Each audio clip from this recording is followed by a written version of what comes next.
Yeah, what's good, neighborhood? What's good, neighborhood? How y'all feel? What's the damn deal? You back in the lab with your favorite neighbor, your man Mark Nash.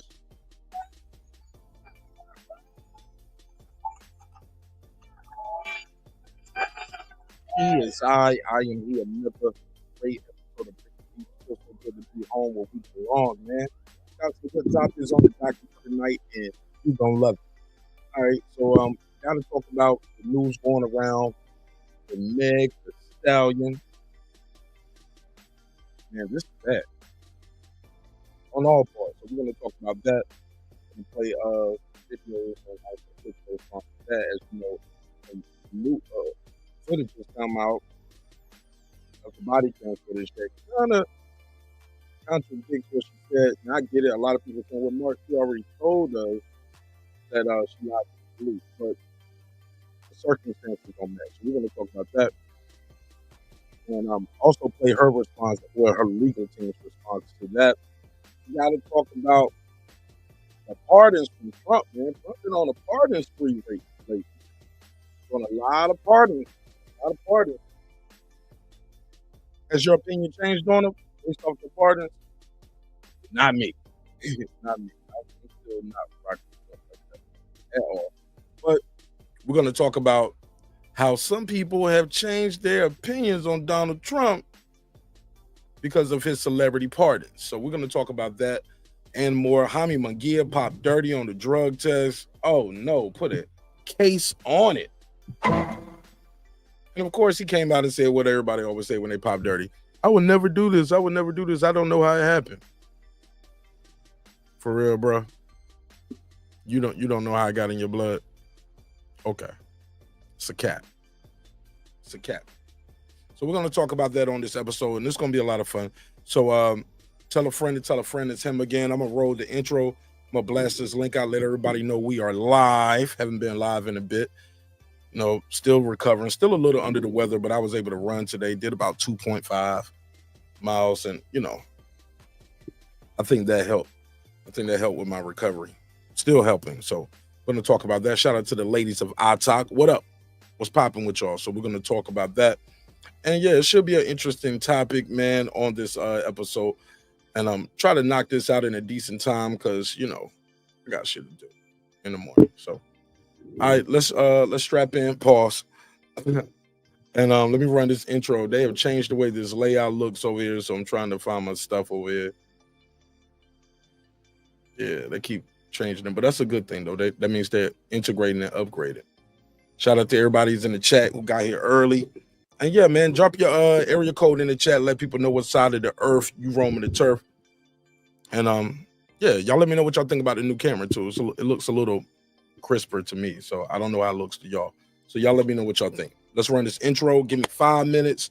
Roll up, pull up, whatever you like to do. And yeah, let's start this damn show. It's your man Mark Nash breaking beats. Let's get it. Bang. This is my passion. This is what I love to do. But some days, sometimes, I'm just like you, man. I hate this job.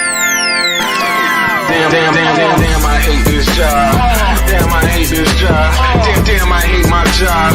Damn, I hate this job. I'm just like you. Damn, I hate this job. Man, I hate this job. Man, I hate my job. From a good dream I wake, sun rays on my face, planning out my day, hoping this ain't the one that I catch a case. I feel so good, I feel so straight. My manager keep calling me saying, hurry up, you late. Hurry up, you lay off. Y'all, man, I hate this job. Man, I hate this job. Been trying to play it cool, but it's hard to play it off. I've been hanging on to this bullshit, cause my car still ain't paid off. I know I'm on my way up. My boy just got laid off, so y'all, man, I hate this job. Man, I hate this job. These hoes here so ratchet. These niggas here so sneaky. Y'all don't even really pay enough for y'all to only pay bi-weekly. I'm trying to double up my cash. Take this job, shove it up your area. Yo, man, I hate this job. Sometimes I wanna say, walk in and slap my boss. This shit is getting hard. Damn, I hate this job. Gotta make it out of this struggle, bruh. And I don't really mean to take it out on you. You just a customer. But damn, I hate this job. Damn, I hate my job. Damn, I hate this job. Damn, I hate my job. Damn, I hate this job. Damn, I hate this job. Damn, I hate my job. Damn, I hate this job. We're the reason why your stockholders always stay afloat. Yet I'm asking, are they hiring? Like everywhere I go, schedule will say 9, but I think it's fine if I clock in at 9:04. I work 40 hours a week plus overtime just to be broke. So y'all, man, I hate this job. Hate that I applied. So much has transpired since the day that I was high. Told me I could advance, but you were telling me lies. Gotta give your notice before I quit, but you don't say shit right before I'm fired. Damn, man, I hate this job. Sometimes I wanna say get walk in and slap my boss. This shit is getting hard. Damn, I hate this job. Gotta make it out of this struggle, bruh. And I don't really mean to take it out on you. You just a customer, but damn, I hate this job. Damn, I hate my job. Damn, I hate this job. Damn, I hate my job. Damn, I hate this job. Damn, I hate this job. Damn, I hate my job. Damn, I hate this job. You and your procedures, you and your protocol, you and your policies, none of that shit don't apply to me. You and your quotas, you and your standards, you and your 2 sick days a year. Y'all niggas bananas. Wonder why the postman's posted with hammers, going postal with Popo on camera. His wage got him enraged, stressed out, it's hard to maintain. He flips the middle, grabs his. He said, if you don't get the picture, I quit, you ain't shit, mother. Man, I hate this job. Sometimes I wanna say, get walk in and slap my boss. This shit is getting hard. Damn, I hate this job. Gotta make it out of this struggle, bruh. And I don't really mean to take it out on you. You just a customer, but damn, I hate this job. Damn, I hate my job. Damn, I hate this job. Damn, I hate my job. Damn, I hate this job. Damn, I hate this job. Damn, I hate my job. Damn, I hate this job. Look, man, I hate this job. I put my pants on one leg at a time, just like you. I'm out here trying to take care of my family. Damn, I hate this job. It's not always glamorous, for real, but I do what I gotta do for me and mine, you know? Damn, I hate this job. Damn, I hate my job. Damn, I hate this job. Damn, I hate my job. Damn, I hate this job. Damn, I hate this job. Damn, I hate my job. Damn, I hate this job. Damn, I hate this job. Damn, I hate this job. Damn, I hate my job. Damn, I hate this job. I'm just like you, nigga. Damn, I hate this job. Man, I hate this job. Man, I hate my job.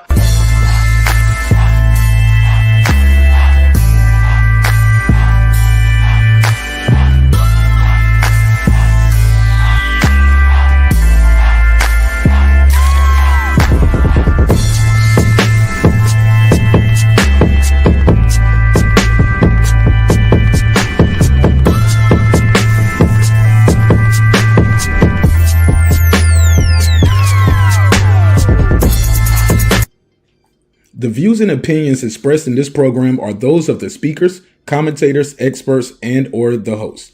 They do not explicitly nor necessarily reflect nor represent the channel's policy or the views held by the channel or broadcaster. The broadcaster or its channel cannot be held accountable for all or any views expressed during the program. Basically, if I didn't say it, don't come for me. You come for the person who said it. And please don't sue me for somebody else's words. With that said, let's start the show, motherfucker.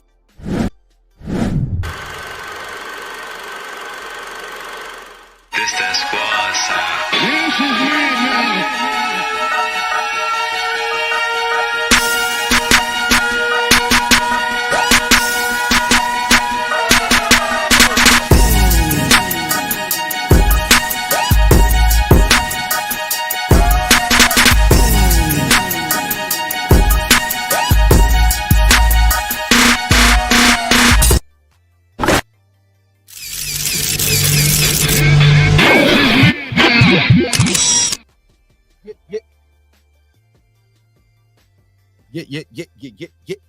Yeah.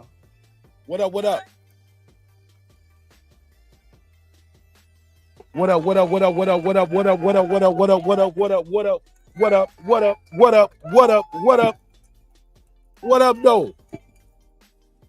What's popping? What's happening? What's going on? You're back in the lab with your favorite neighbor, your man Mark Nash. He is I am he. Another great episode of Breaking Beats. Welcome home. You already know what it is. It's a hip-hop political sports show with a comedy twist. We like to let the jokes fly. You know why life is serious enough, man. We're going to jump right into some of these topics. You know what it is, man. We're going to break down the business, entertainment, art, technology, sports, and any damn thing else you and I feel like talking about. And you're going to love it. You heard? So let's jump right into it, man. Shout out to the people in the chat early. Appreciate you. Appreciate you. That's good money. Shout out to the ladies of iTalk. Shout out to iTalk. I see my boy Brim here. Shout out to everybody who's watching on Twitter. Shout out to everybody who's watching on IG, Instagram, and shout out to the people who will be watching the playback on members only. Yeah, man. Shout out to homie Just Jay in the building. She said, "Hey, Mr. Nash." She said, "Shout out to the mods." She said, "Just stopping through to say hi, leave a thumbs up, and told me to enjoy the rest of my night." And I will. I sure will. Salute you. Appreciate you. Make sure I plug this phone line up.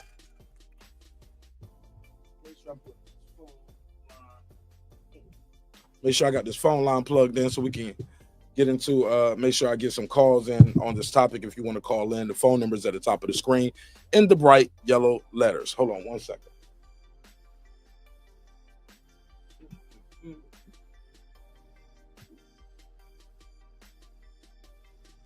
Damn. There we go. I couldn't find the hole. Feel like I was 16 again. Couldn't find the hole. All right. If you know, you know. All right. Let's get into it. We got to go right into the topics, man. If you haven't seen the breaking news going around, Tory Lanez and his team have released a whole website to project and proclaim his innocence in the shooting of Meg Thee Stallion. What was it, 2019, 2020, something like that? And it was bad. Definitely ruined his career. He's in jail. Now, many are saying, hey, look, man, he didn't do that. They are calling for him to get a pardon from Donald Trump. We got to talk about that too. Your boy Donald Trump, man, he's been on like a run, like doing a lot of pardons. And some are saying, hey, look, I support him now. I didn't support him before, but they support him now. I'm starting to think those people that you always supported him, right? You just now publicly saying it. So I got a survey in the chat, and I want to know, what do you think in regards to that? Do you think Donald Trump is going to regain some support from, I'll say, the black community, but the community as a whole because of his recent pardons? Got a survey up. And it says, will Trump regain support after Hoover and NBA YoungBoy pardons? Because he has pardoned Larry Hoover and NBA YoungBoy. Some people are saying they rocking with him and they support him more now. But you let me know what you think in the comments. Also, you can call in and voice your opinion, or you can just click the survey. Again, if you're watching on YouTube, if you're watching on Facebook or Instagram or Twitter, click the link and come on over to YouTube so we can see your comments in the chat. Because I don't know how some people can type and I can see their comments right here in the feed, and some people I don't. So, but sometimes I see it, it'll say X comment. I'll be like, hey, it's over here. But most of the time I just see you guys watching. There's a lot of y'all over there. Shout out to everybody who's watching on X. So let me share the screen so y'all know what I mean when I say these things. This is the website Tory Lanez and his team have put up.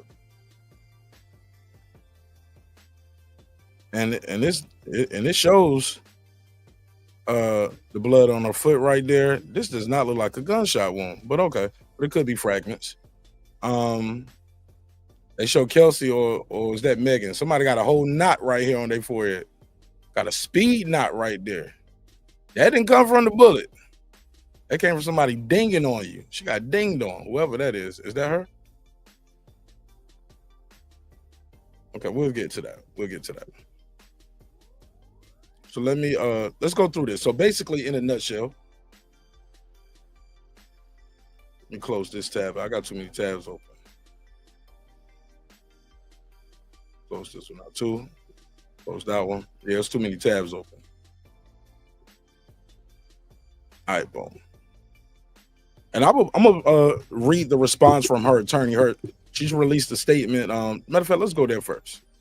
This is a statement that her attorneys released in response to this Tory Lanez new website. And I think I'll be able to get through this a lot quicker because that website is it's a lot to go through and unpack. So, and we're gonna go through it. So I figure I'll get through this a little bit quicker. So said Meg Thee Stallion's attorney responds to Tory Lanez alleged new evidence. Now, this guy right here is a damn good attorney. I ain't gonna hold you. This guy, this is the guy who got was it Alec Baldwin? He shot the person on the movie set. Got him off. His lawyer's so good. Alec Baldwin shot the gun, killed somebody. They was like, you know what? Not only is my client should be innocent, y'all should lock this person up. Lock this nigga up. And they did. Well, I don't know if that person got went to jail, but they put that other person on trial.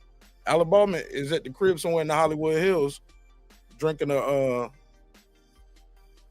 cocktail, a Scotch cocktail. So look, let's go through this. So Meg Thee Stallion, here we go. This is her team. This article is by Bryson Boone Paul via hotnewhiphopwire.com. Hotwire, what's this? Hotnewhiphop.com. Here we go. Meg Thee Stallion would receive. Okay, I don't need to read that. Here we go. Meg Thee Stallion's legal team claps back at launch of a new Tory Lanez website and footage claiming that the Canadian rapper's innocence. Claiming the Canadian rapper's innocence. Congresswoman Anna Paulina Luna joined Lanez's case last week with the promise to get the Say It hitmakers release. Megan team claims that the Congresswoman launched a smear campaign against Megan. I don't know if it's a smear campaign, but I get it though. Could be. Put a case on it. Shit, sue her. I mean, if she did something wrong, sue her ass, right? If they lying, because I know she was putting cases on everybody else. But nah, that ain't the same thing. Milagro shared a alter image of her. Can't do that. Okay, here we go. I'm not gonna call it the Hot Girl Hotties legal team. I'm gonna just say Meg Thee Stallion legal team believes that Lanez's legal team is releasing misleading narratives and contradicting arguments.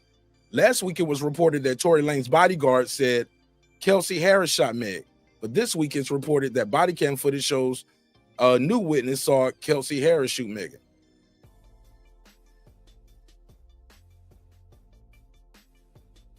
Huh?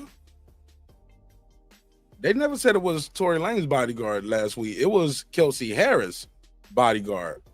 It was Kelsey Harris' bodyguard or driver who was in the car with her father, with her husband, or baby daddy, whatever, her guy, her significant other. As she was on her way to testify, that guy's now come forward saying, I was in the car and I heard them talking about her doing the shooting. And she was like, how am I get up there and testify? I'm gonna be snitching on myself. So she ended up going up there pleading the fifth, and they gave her immunity, transactional immunity, basically, not a blanket immunity. Basically, whatever she's saying this appears she can't be held against. They can't go after her for that. So basically, here we go. But this week, it's reported that the body cam footage shows a new witness saw Kelsey Harris shooter. But regardless, if it's a body cam, if it's a bodyguard, or if it's body cam footage, regardless, somebody is saying somebody other than Lane shot her, which I think is the key thing. But let's read what Alice Spiro had to say.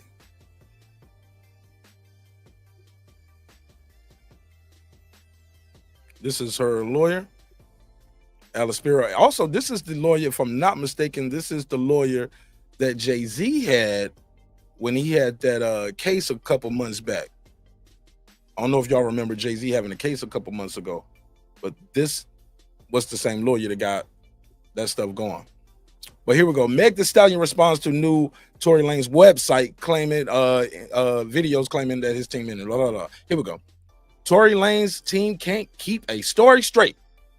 Last week, they argued that Kelsey Harris shot Megan, and now they're claiming Megan only stepped on glass. They twisting this, yo. I'm gonna let you know. This is slick lawyering right here. They're not saying she stepped on glass. They're saying she said she stepped on glass. But here we go. He said last week they argued that Kelsey Harris shot Megan. Now they're claiming that Megan only stepped on glass. They continue to rehash old evidence from the trial and repackage it as new information to desperately sway public opinion. The article continues. Well, I'm sorry, the statement continues. He said, there was no new evidence displayed today, simply a sad attempt from Tory's team to copy our presentation format to peddle misinformation.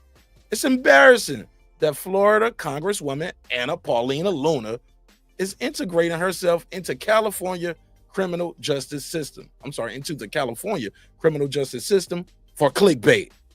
Instead, she should be focused on serving her own constituents in Florida rather than chasing celebrities. Oh shit, drop a bomb. That boy good, man. That boy good. That boy good. That boy good. He expensive too. I bet he expensive as lawyer, but we'll talk about it. We'll talk about it. All right, so let's go to this Tory Lanez website that they are speaking of, and let's talk about that. What does it mean? Does he have a case? Does he have a case? You be the judge. So let me share the screen over here. Boom. So you can go. So this is 36hourslater.com. Basically, they saying, hey, look, 36 hours after, and they also too, they're not saying there's new evidence. A lot of this they saying it was suppressed evidence. For the best viewing result, please turn your phone. They said turn your phone and refresh the page if you're on a mobile. Oh man, they're giving you little tutorials right here. Okay. So they got some trial photos right here. As you know, they didn't have any cameras in courtroom for this case. So here we go. It said the truth becomes clear when the facts come to light. Key inconsistencies, unreliable testimony, and missing evidence proved Daystar Peterson, formerly known as Tory Lanez, was convicted based on a flawed and incomplete narrative. Through Megan Pete's own words, police reports, and expert analysis, the facts suggest Tory Lanez did not fire the weapon and tried to stop the conflict. The case deserves to be reconsidered as the evidence points to a different truth. So this is going to be their little fact check list. Because this is pretty good. They put this together pretty well. I ain't even going to hold you. So let's go through it. It said, here's the fact check list. 1, Megan told doctors and police she stepped on glass, not shot. Video. Now, that's not nothing new. Now, Megan she put that report out earlier. She said that a long time ago herself. She was like, look, yeah, I told the laws. That's what she said. Her words, not mine. Because, they be killing niggas. Basically, she said that to protect Tory. Now, the way she said it and the way she delivered it, it made sense at the time. But nah. When you hear the video and the way she delivers it, it's kind of obvious. It's kind of obvious that this is not what happened. You get what I'm saying? Because she literally says, hey, she want to protect her image. We're going to get to that. Let's get to it. Boom, boom, boom. Megan told police and doctors she stepped on glass, not shot. Video and officers confirmed Megan stepped on a glass bottle, not hit by a gunfire. I didn't know that. Sean Kelly testified 2 women fought in the street. One fired first. Tory was still in the car. Kelsey tested positive for gunshot residue. Her DNA was never tested against the gun. That is an incomplete evidence, especially when people saying these people fight. Kelsey received free rent for a year after the shooting. Who paid it and why? EJ said an object in the girl's luggage looked like a gun. Well, I gotta put a case on that. Was it a gun or not? Was it a gun or not? Because a lot of shit look like a gun. It's not. You heard? That don't mean it's a gun. Let's keep it going. I had to cut my camera off. I got a booger right here. I got tissue, but I don't want to see y'all. I don't want y'all to see me doing that. I got tissue, but got a big ass booger right here. I'm still sick. My bad. I'm human. I'm a real person. I'm like Phil McCracken. Here we go. Megan claims so on. Okay, here we go. Megan claims she spoke out in response to Tory, but the timeline proves she went public first. Tory's DNA was not found on the magazine, only 0.01 on the gun, which is statistically irrelevant. 90% of the DNA on the gun belonged to an unknown male, not Tory. Tory's jail call apology was about the drama of sleeping with two friends, not a shooting. Should have said that. Should have said something closer to that. Tory has repeatedly said, I would never do anything like this. Okay. That's what people say when they get caught with PEDs too. And they do it. No bullet fragments on an x-ray, no nerve damage, no fractures, no joint trauma is in Megan's medical records. Bullet fragments were lost. If there were bullet fragments, right? Never presented at trial. So where are they, right? Prosecutors misused Tory's rap lyrics, tattoos, and uncharged allegations to sway the jury. Well, that's what they gonna do that. That's what they gonna do. They're gonna use your music against you. Kelsey's story changed multiple times. She admitted to lying under pressure. Megan's own timeline and injuries don't match the story of the shooter. Okay, this is where we at with it. They got a whole table of contents right here. See, they should have had a link right here, so when you click on this part, it goes to that. But we'll scroll through it. So this is Megan in her own words. She's saying, I ain't get cut by no glass, but let me tell you why they're saying that. So here we go. I ain't get cut by no glass, but let me tell you why they saying that. Oh, that's all y'all gonna play? Why are they saying that? They're saying that because she said she stepped on glass. Now, she was saying she said that to protect Tory, right? Here we go. Let's go that. I get to the motherfucking hospital, the police bitch being so rude to me. Well, what's going on? Like, da-da-da-da, you're being detained, da-da-da. Ma'am, I'm being detained, I'm leaking. But I'm still not saying what happened. Shit crazy. Now, we're gonna see that police lady. That police lady is not treating her like that, but let's rewind. So basically she was saying she lied to protect Tory, said she was shot. But let's play this. That's not what this seems like. This is her sound like she's protecting herself. Let's play it. Ma'am,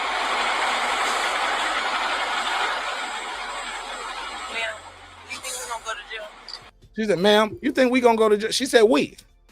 Do you think we going to jail? Why would you be going to jail at all? You ain't shot nobody. Also, too, they sitting on the side of the curb. This officer don't look like she don't look like she in distress, like she just got shot. But let's play. What's that?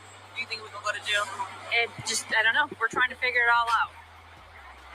As long as you guys cooperate with us and you guys tell us what happened, we'll go accordingly, okay? But if you guys are not telling us, if you guys are, then I don't think... I really cannot go to jail. Okay. I cannot have that on my image. Okay. So how did that happen to you? But Glass? Where? where we were coming from, but I'm not from here, so Okay. That's the only place you got shot at? That's the only place you got shot? I didn't get shot. Oh, you I didn't get shot. did it? I mean, also. He said he asked her something. From here, so Okay. That's the only place you got shot at? He said, is that the only place you got shot at? And then she said, I didn't get shot. That's the only place you got shot?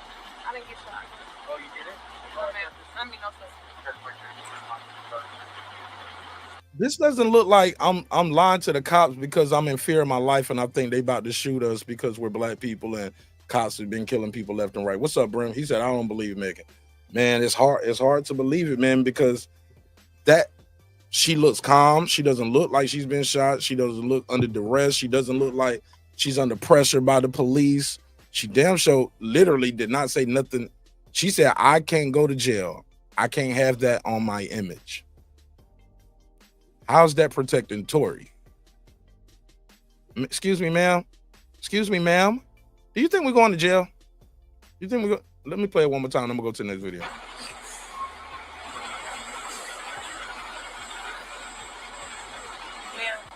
You think we're gonna go to jail? So she was like, the police bitch doing all this, being all aggressive. That lady is not being aggressive with her. What's that? Do you think we're gonna go to jail? I don't know. We're trying to figure it all out. As long as you guys cooperate with us and you guys tell us what happened, we'll go accordingly, okay? But if you guys are not telling us, if you guys are, then I really cannot go to jail. Okay. I cannot go to jail. I cannot have that on my image. Okay. I cannot have that on my image. All right. So when people say, well, she already told us she lied to the police to protect Tory. This doesn't sound like that. That's all I'm saying. She told that part, truth. Yeah. She did lie to the police or maybe, because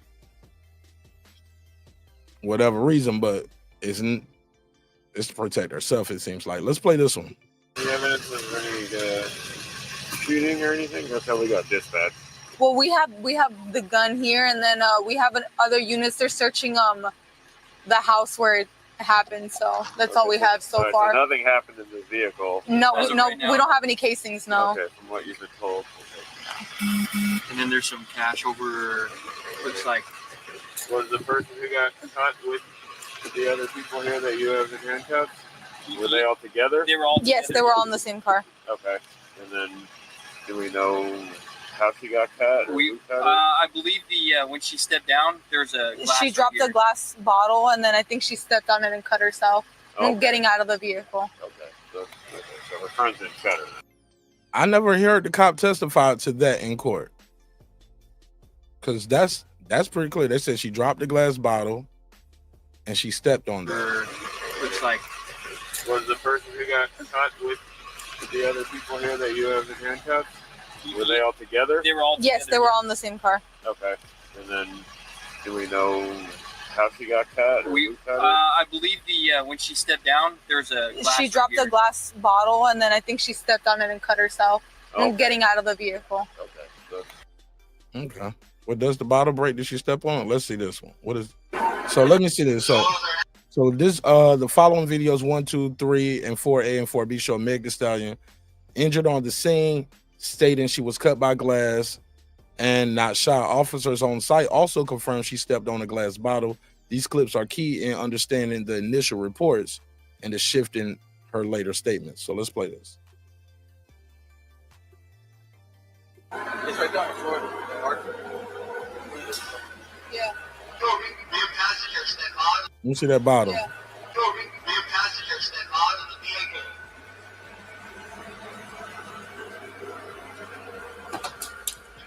That's the bottle dropping right there.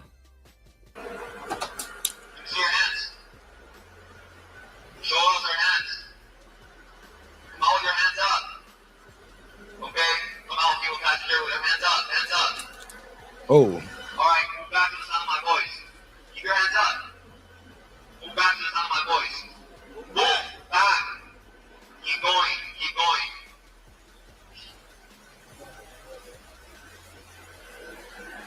Hey, stop. Move to the left.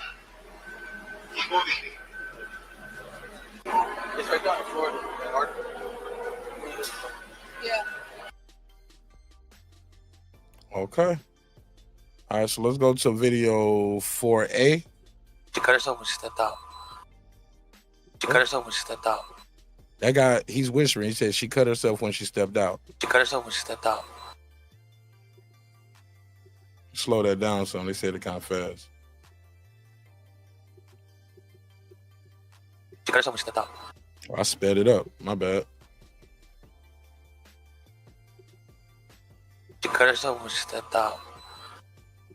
Sounds pretty clear to me. She cut herself when she stepped out. Why did these officers not testify? She cut herself when she stepped out.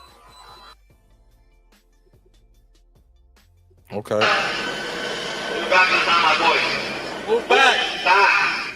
Oh, she cut herself. Keep going.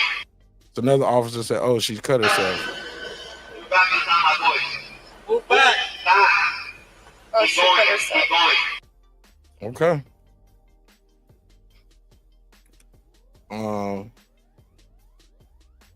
Why wasn't that played? So she said the officers were being rude to her. That didn't sound rude earlier. I get to the motherfucking hospital, the police bitch being so rude to me. Well, what's going on? Like, da-da-da-da, you're being detained, da-da-da. Ma'am, I'm being detained, I'm leaking. But I'm still not saying what happened. Shit crazy.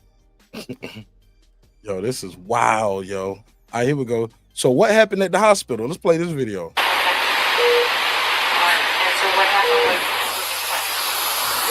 You were just one ball step on the left. I never cut on my right foot. I just stepped on gas the other day. So you were already. She said she had just stepped on some glass the other day. And so what happened was you were just one ball step on the left. I never cut on my right foot. I just stepped on gas the other day. So you were already hurt when you got to the right. And then at that point, you're trying to run down the She said that cop was all aggressive. Listen to this. I get to the motherfucking hospital, the police bitch being so rude to me. Well, was that lady being rude? That was rude? That lady was not being rude to her, fam. This is being rude. The fucking hospital, the police bitch being so rude to me. Well, what's going on? Like, da-da-da-da, you're being detained, da-da-da. Ma'am, I'm being detained, I'm leaking. But I'm still not saying what happened. And so what happened was you were just one ball step. That is not aggressive. She was like, step, don't forget. So she's sticking with that. So here we go. She said, I tried to keep it off the internet. So, since y'all hoes so worried about it, yes, this nigga Tory shot me. You shot me. And you got your publicists and your people going to these blogs lying and shit. Stop lying. Why lie? I don't understand. I tried to keep the situation off the internet. But they said the timeline contradicts. They said Megan posted about being shot first. Right here in what's this date? 7/15/2020. He was just called the narrative that is being reported about Sunday morning events are inaccurate, and I like to set the record straight. On Sunday morning, this sounds like this was written by a publicist. On Sunday morning, I suffered gunshot wounds, as a result of a crime that was committed against me and done with the intention to physically harm me. I was never arrested. The police, that's what she was worried about right there. I was never arrested. The police officers drove me to the hospital where I underwent surgery to remove the bullets. I'm incredibly grateful to be alive and that I'm expected to make a full recovery. But it was important to me to clarify the details about this traumatic night. I'm currently focused on my recovery so I can return back to my life and back to making music as soon as possible. That's what happened first. Then the next day, she named him as the shooter. Megan goes live about his birthday. This is when she was dressed up and she cried and stuff. This right here when she publicly names him as the shooter. 5 days later. 4 days after that, he tweets for the first time. He said, to my fans, I'm sorry for my silence, but respectfully, I got time today, 9 p.m. Pacific. That's when he spoke to he spoke on it on IG Live. And that's where you have this at. So what else? Yeah, but anyway, wow. So this is her saying she never got into a fight that night. I never put my hands on anybody. I never raised my voice too loud. Like, this was one of them times where it was like, it shouldn't have got this crazy. It shouldn't have escalated to right. the way that it did. So I get out the car and it's like everything happens so fast. And all I hear is this man screaming. He said, dance. He started shooting. And I'm just like, oh my God. Like, he shot a couple of times. And all I hear is this man screaming. I hear a voice tremor. I don't see no tears falling though. Dance. He started shooting. And I'm just like, oh my God. Oh my God. Like, he shot a couple of times. Yo, put a case on this. That's wild. Megan and Kelsey had a physical fight. This is the knot on her forehead right here. It's a big ass knot right here. She never said Tory punched her, but Tory ain't got no blood on him, no nothing. This is her feet right here. This is the bullet wound, allegedly. That's the knot on the forehead from the fight. And it, boy, is it a knot. Here we go. Megan's song lyrics from Shots Fired. She said, "Who's a snitch? I never went to the police with no names. I thought a bitch that got her chain snatched caught a loss and somebody had something to say." Hey. Okay. Okay. Also, here we go. In her own words, there's a witness. Let's hear the witness. What she say? The people in the neighborhood, there's a witness. When the police came, because the neighbors called the police. Okay. Then let's hear what the witness had to say. The witness says it was a fight. They shot out of the car. Eyewitness Sean Kelly told the police and later testified under oath that he saw two women fighting on the street. Let's hear it.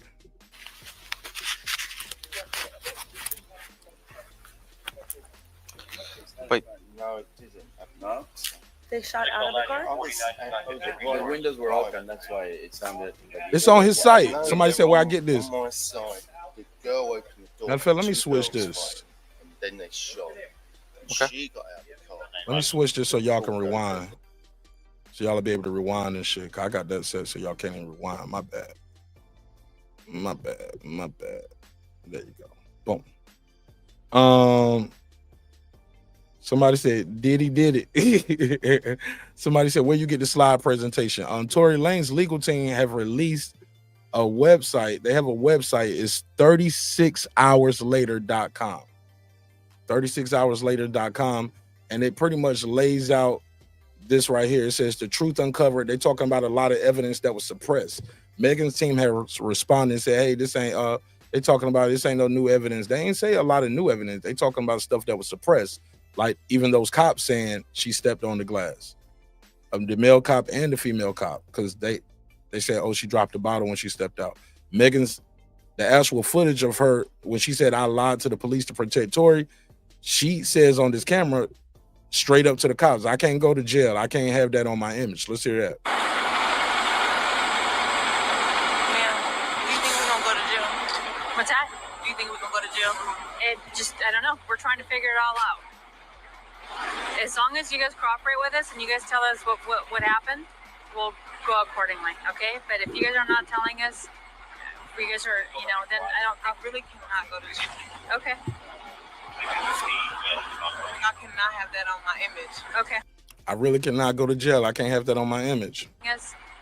If you guys are, then I really cannot go to jail. Okay. I cannot have that on my image. Okay. So how did that happen to you? Glass. Where? She said glass. Where? She said where we came from. Where we were coming from. Hey, can we like shoot her? But I'm not from here, so I... Okay.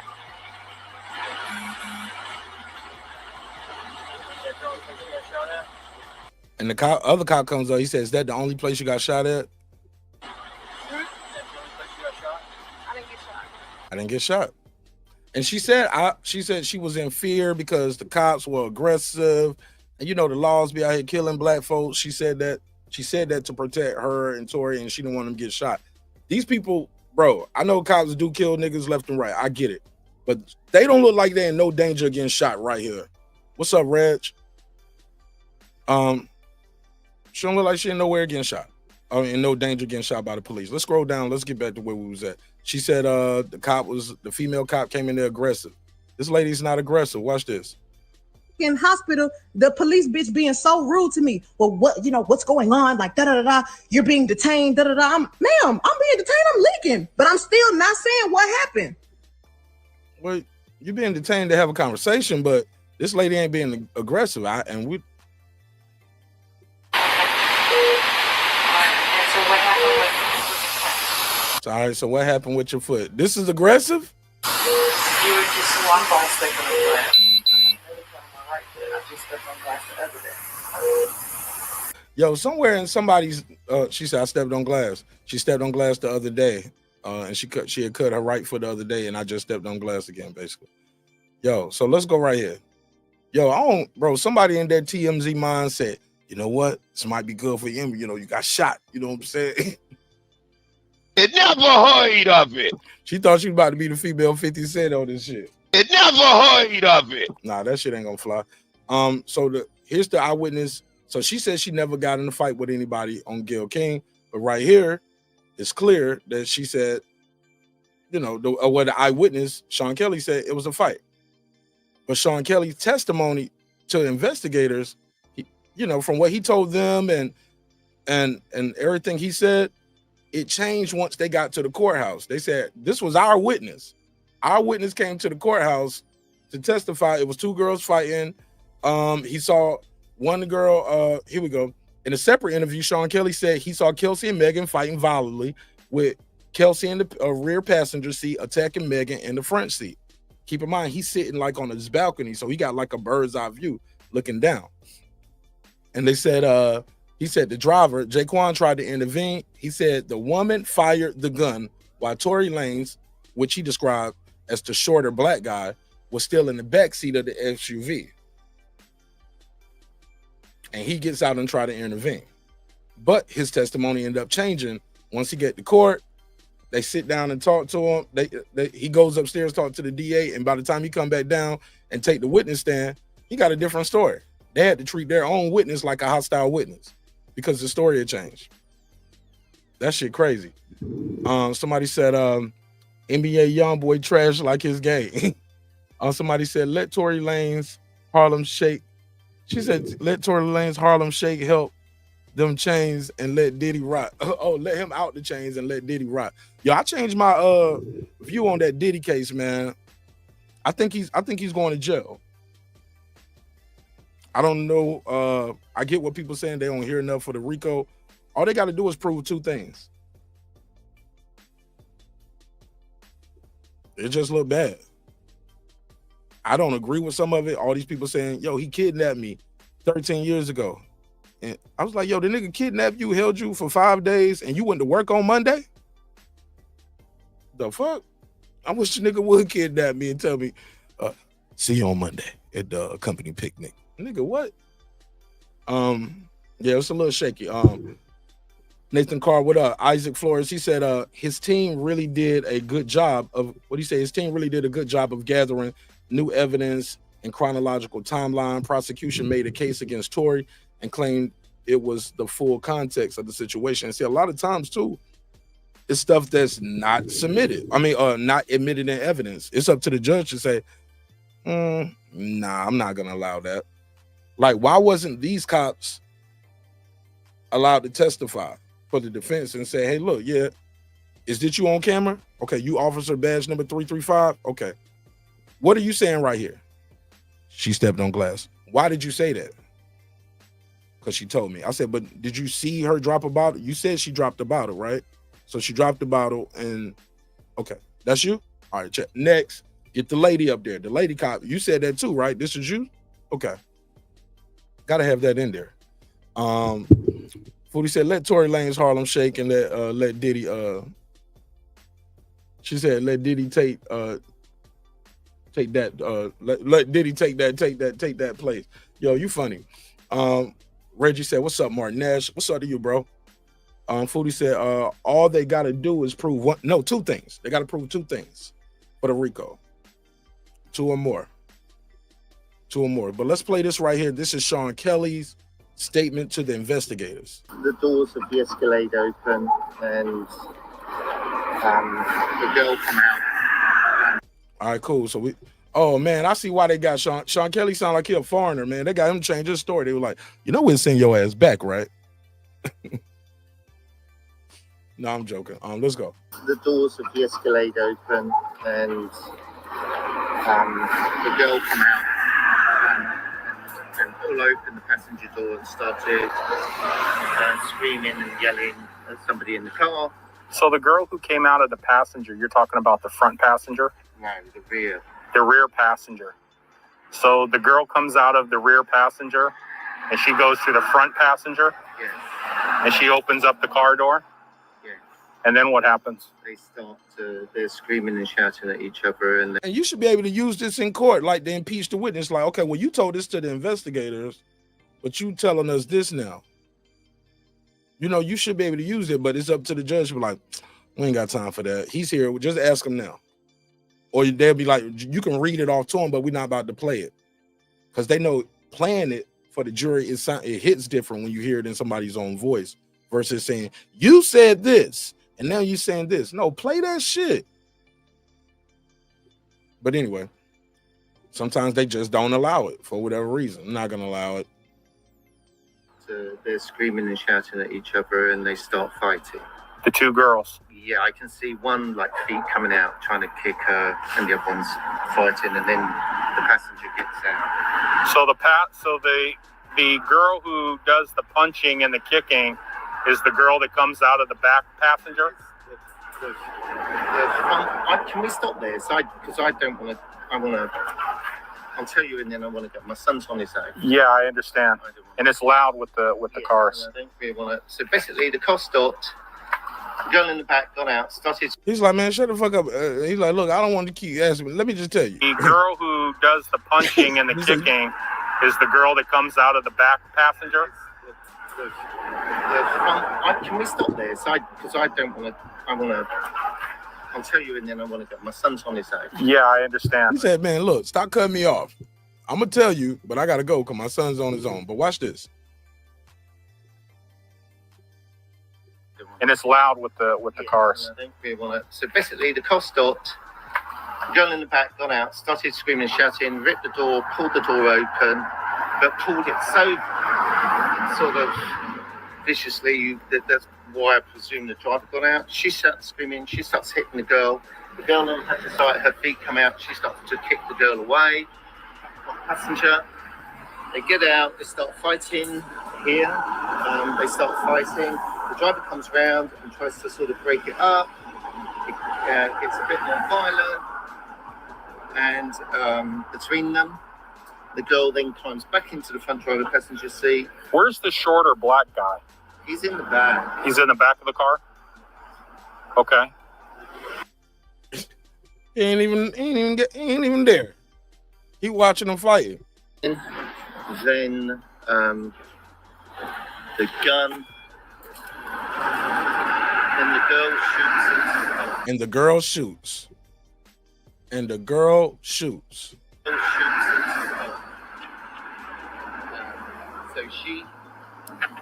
So the driver's door is open. You're seeing the girl shoot? Can I help you? I think, is it this house? Yes, I'm so sorry. Okay. So you see the girl doing the shooting? I see what appears to be the girl standing here and shooting into the car. That's what it looked like to me. But it was dark, and I'm above, so. But then the guy gets out again from the back. So then the guy gets out. The girl shooting and the guy gets out, but it's not the guy shooting. Wow. Key witness collaborate Sean Kelly's story. Together, the statements of Smith, James, and Kelly paint a consistent picture. Two women were fighting, A woman fired a gun. Tory tried to de-escalate the situation. So this is the new witness right here. He said, I was the driver and bodyguard for Daystar Peterson. And this guy was missing pretty much the whole time during the trial. And he came, this is Quan. And he tried to testify. He came back. He was able to get to court and tried to testify. And they was like, basically, it's too late. Can't testify now. It's too late. He was like, but the trial's still going. Nah, it's too late. He said, I was the driver and bodyguard for Daystar Peterson, who was better known as Tory Lanez. On July 2020, Mr. Peterson had been known to me for 7 years. At the time of the incident, I had worked for Mr. Peterson for 3 years. He has not only been my employer, but I also consider him to be a close personal friend. Nigga, where the hell you been? Where the hell you been while I'm fighting for my life? What's up, coach? He said, I'm surprised this audio is open to the public after all these years. Man, this shit should have been, it should have been out. He said that nigga name is Daystar. Yeah. I think his dad has a name like that too. His dad name might be Sunstar. So it's a family thing. His dad name is Sunstar or something like that. Or Solar Star or something like that. I don't know. Here we go. Shout out to my guy, Coach Malachi though. Shout out to Reg. It said on July 20, I was asked to drive Peterson to the home of Kylie Jenner, where Miss Pete and Kelly Harris were present. Mr. Peterson was at Jenner's home for approximately 2 hours when I received a call to come pick him up. Received a call to come pick up Miss Pete and Harris, like, hey, come get these girls. Miss Pete and Harris and myself, we left Jenner's house, but I was asked by Miss Pete, this is Megan, to return because she said she had forgotten a shoe. When we arrived at Jenner's home at this time, Miss Harris stayed in the car while Miss Pete exited. Miss Pete did not enter the home at this time as she was around the back of the pool. She went around the back of the pool area where Mr. Peterson was located.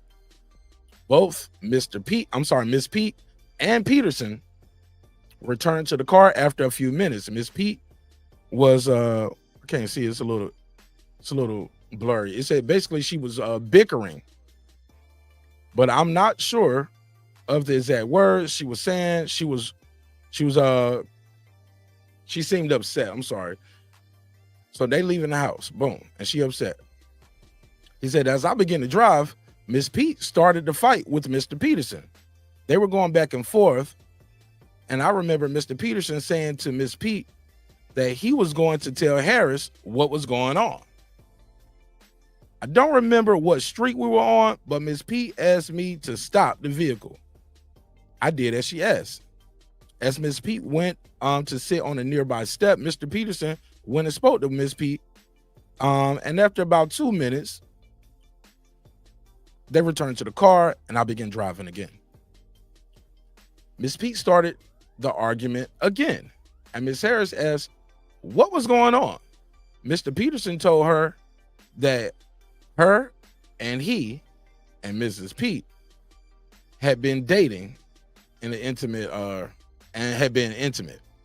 Miss Harris was upset by this, and she and Mr. Peterson had been dating at the time, or had been dating in that same manner.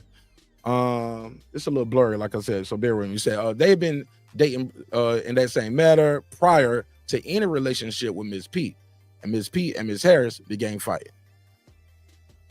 So this is Tory saying, like, yeah, I was messing with both of y'all. Like, so she didn't go back to get her shoes. She came back like, hold up, so you just taking us and leaving Tory here? Fuck that. I ain't leaving him up there with Kylie. I know how this nigga get down. He be smashing. Isaac Flores, what up?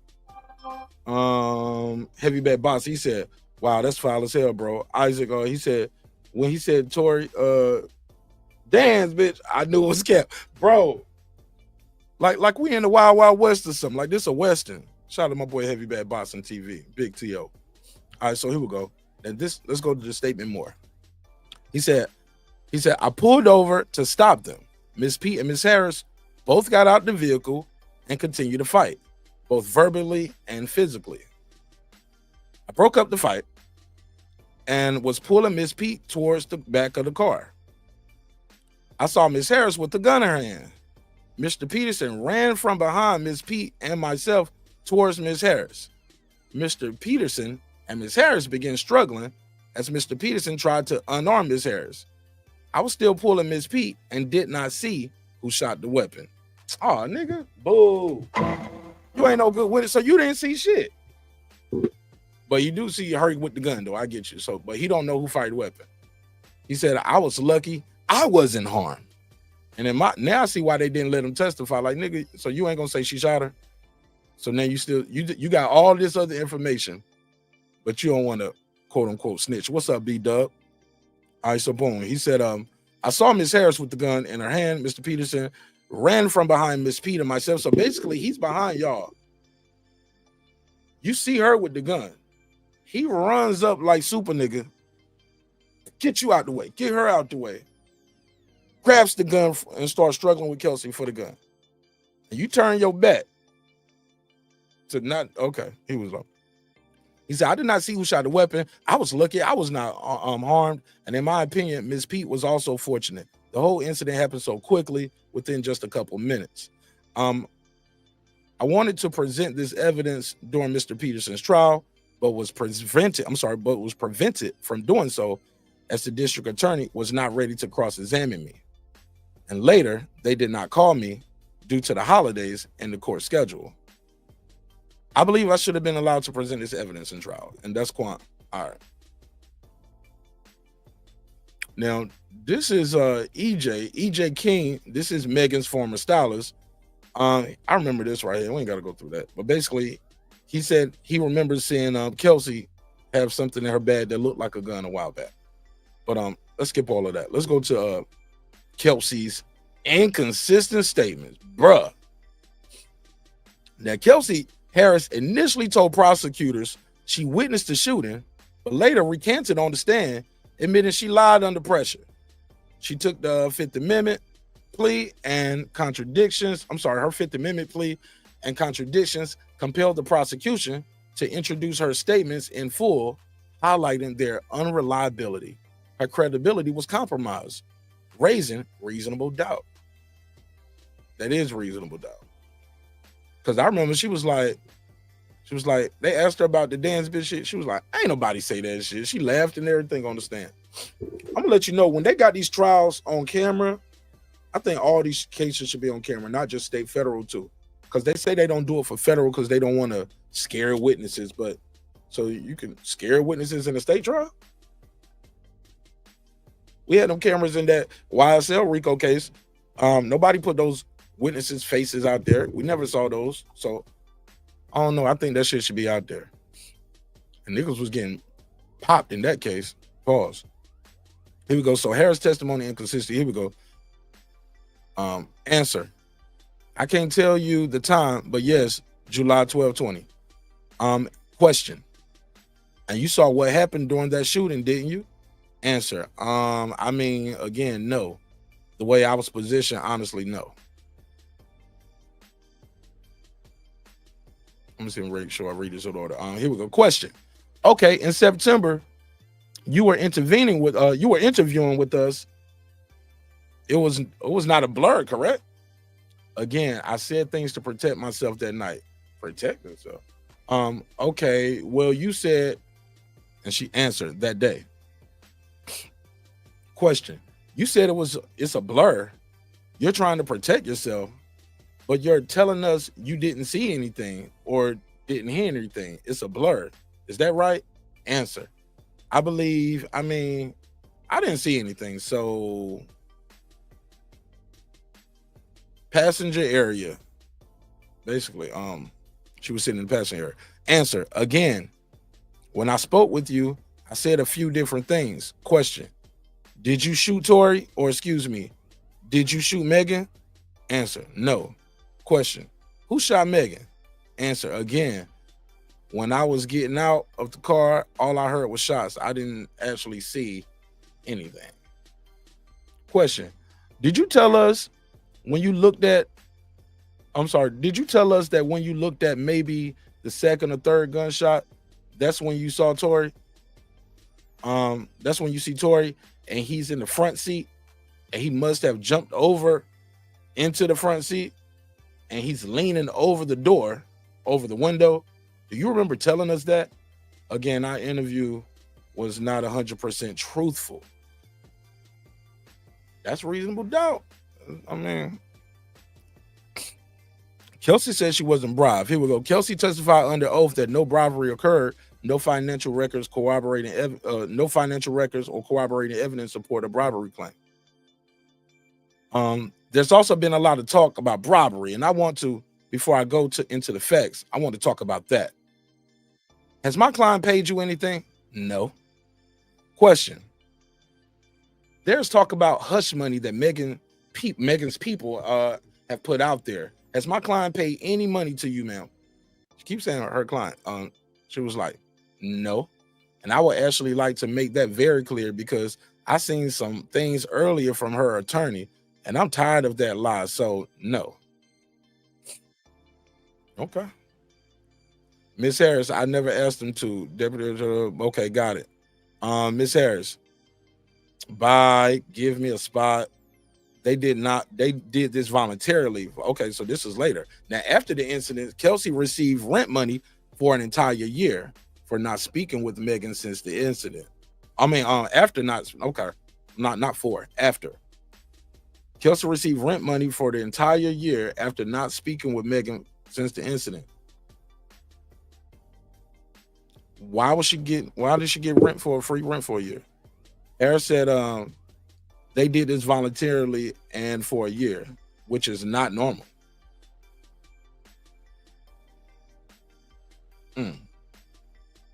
That's interesting. Why? Now, this is a clip from Megan Thee Stallion on Gail's show. It said, in her words, he's standing over the window, but he never touched the gun, though. Here we go. DNA proves that he didn't touch the gun. In the car, shooting from the car, Megan? He is standing up over the window, shooting. Wow. It's a little shaky, baby. But the DNA says it's 0.01 of his DNA up there. I'm gonna let you know, if some bitch tried to tell me that was my baby, we go to child support court. I use the word "b" loosely. Don't get offended. But if somebody tried to say it was my baby, and we go to court, and it's 0.01 chance that it's your baby, you think that baby can't have your last name? You better not bring that baby to the family reunion. People gonna be like, you still think that's your baby? They said it was a 0.01 chance it could be mine. Your mama gonna laugh you out the kitchen, man, on Thanksgiving. But let's play this part right here. Now, here we go. Now, the DNA proves Tory Lanez is innocent. Let's hear this part. It said, a forensic expert testified that 90% of the DNA on the weapon belonged to an unknown male, not Tory Lanez. His DNA was not found on the magazine. Software used for analysis had documented instability and potential for false matches. An expert testified that if Tory had fired that gun 5 times, his DNA would be expected to be on the weapon, but it was not found. 19C. Female DNA was found on the gun. Kelsey tested positive for gunshot residue. Now, how'd she get gunshot residue on her?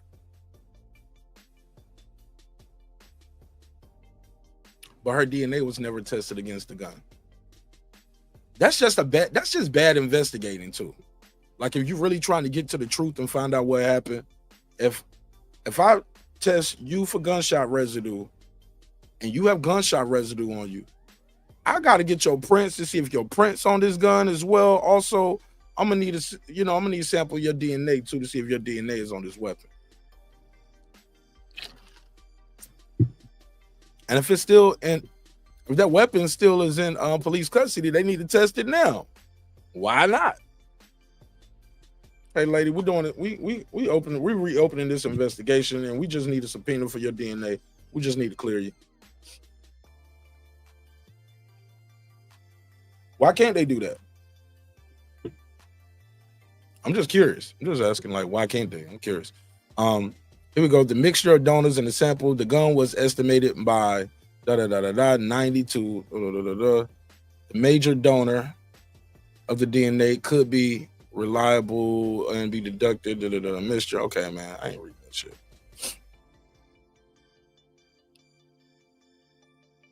And that's basically all of this is basically what I just said. These are more questions about this. Asking like, you can't exclude Mr. Peterson, sir. There isn't any evidence to say. Yeah, man, that's crazy, bro. That's crazy. So it is some male DNA on it, but they can't prove it's Tory's DNA. But it is female DNA on it. But they didn't test to see if the female was Kelsey. Yes, we also see an indication that there is DNA from a female there, based on the balance of X and Y chromosomes present. Why you don't see if it's her, especially when you got two cops interviewing a guy and the guy saying, yeah, I saw two girls fighting. I saw a girl fire the weapon. This ain't even a hard investigation to do. I seen better investigations on this on TV. Matlock could have solved this shit. Damn. We don't even need Benson and Stabler for this. Could have gave this to Ben Matlock. All right. FYI, Tory Lanez defense expert did not receive, here we go, the suppressed evidence. His defense expert did not receive the STR mixed worksheet until the last minute due to a Brady violation. The worksheet only turned over at the defense request showed Tory Lanez was just 0.10 contributor to the gun and excluded on the magazine, limiting the defense's ability to properly challenge the DNA evidence. The prosecution used up all the DNA sample, so it couldn't be retested. What?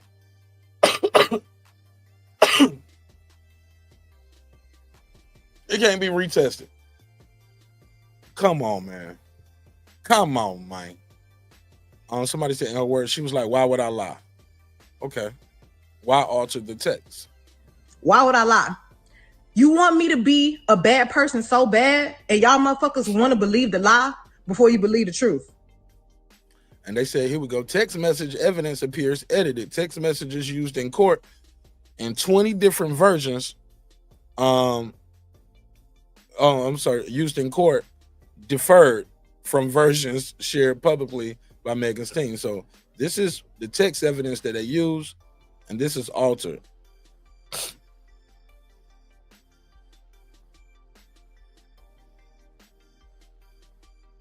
So here we go. This is her talking to somebody. She was like basically saying, she said, going with fair baby. It says help. Tory shot Meg 911. Then over here it says help. Tory shot leg and handled me 911. And they said basically missing phrases raises questions about whether evidence presented in the presented to the jury and now to the public was selectively edited or incomplete. Well, y'all should have questioned her about that. Here we go. In her words, she was like, he told her to dance. But Kelsey gonna say he didn't.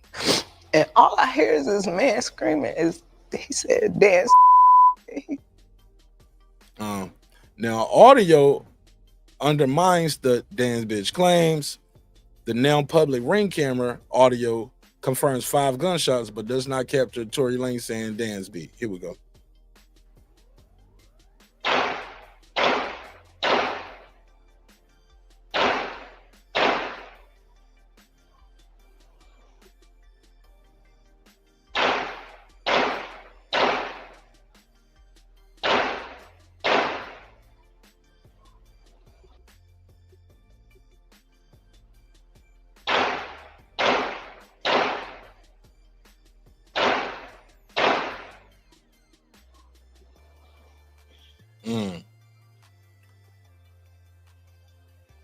Nobody else is accounted for that statement. Here we go.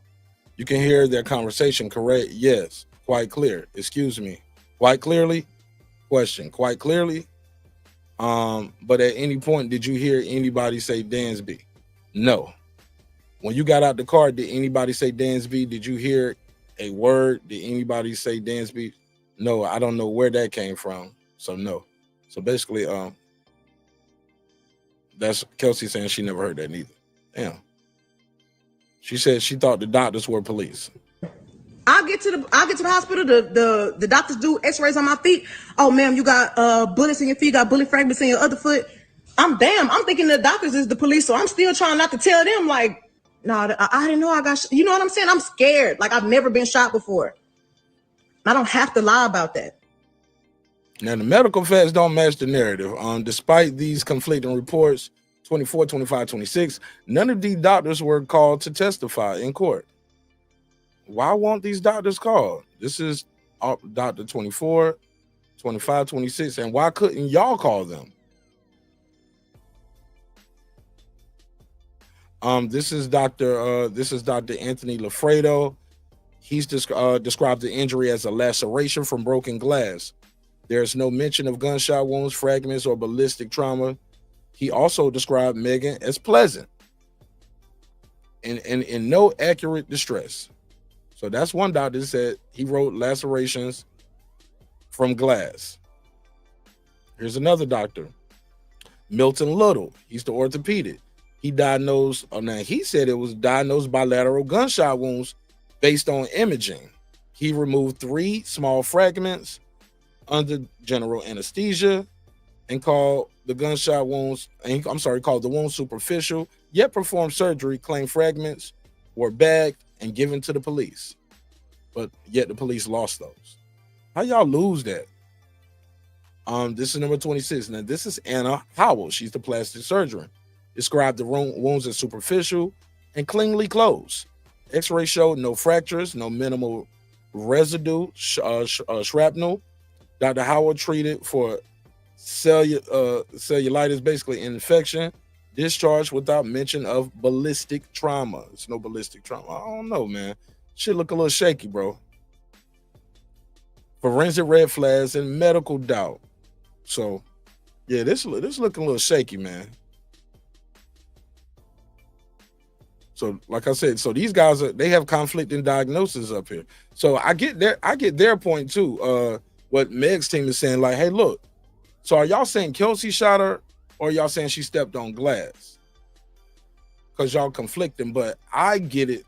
They saying, hey, look, Kelsey fired the weapon. She's the one fired the weapon. She didn't, and she wasn't shot at all. Brim said it's a lot of shaky shit, bro. It's shaky, bro. It's a little shaky. Now, how do the fragments go missing? At the preliminary hearings, detectives stated bullet fragments were missing. Prosecutors later claimed LAPD had them. Another inconsistency suggesting evidence mismanagement or miscommunication. Prosecutors claimed the LAPD still has the bullet fragments allegedly removed from Megan's foot, yet during a preliminary hearing, Detective Ryan Stogner said the fragments were missing. Now, if LAPD had the fragments, why did the lead investigator testify in this matter? The chain of custody comes to question with such a clear error. This casts doubt on the integrity and competence of the evidence. Now, Megan's faulty claims and medical records. On August 17th, she went to the club with the ace bandage over her left foot, despite claiming had been shot in both feet. There you go. That's 1 foot, 2 foot. Big foot, little foot.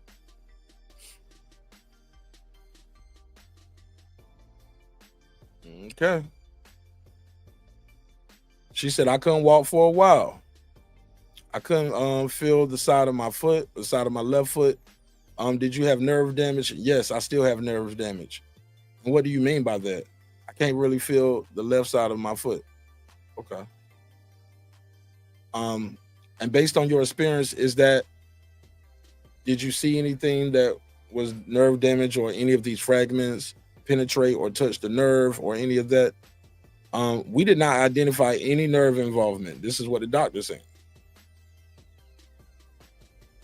There was no sign of nerve damage, according to the doctors. Okay. Moments that show Tory cared. Contrary to popular belief, Tory showed care and concern for Megan. Let's hear it. Address that the incident occurred, the shooting happened? Nah, I don't know the address, bro. I was just trying to help my girlfriend. 1 second, bro. Stay right here for me, bro. Hey, we got an ambulance coming for her. Okay? Hey, bro, step up right here. We got an ambulance coming for her. All right. Just a quick question. She's gonna be good. Do you have any injuries on you? No, I don't. You need an R. I will come for your friend now, okay? You said, Mego, you're gonna be all right. Do you want to talk about what happened tonight?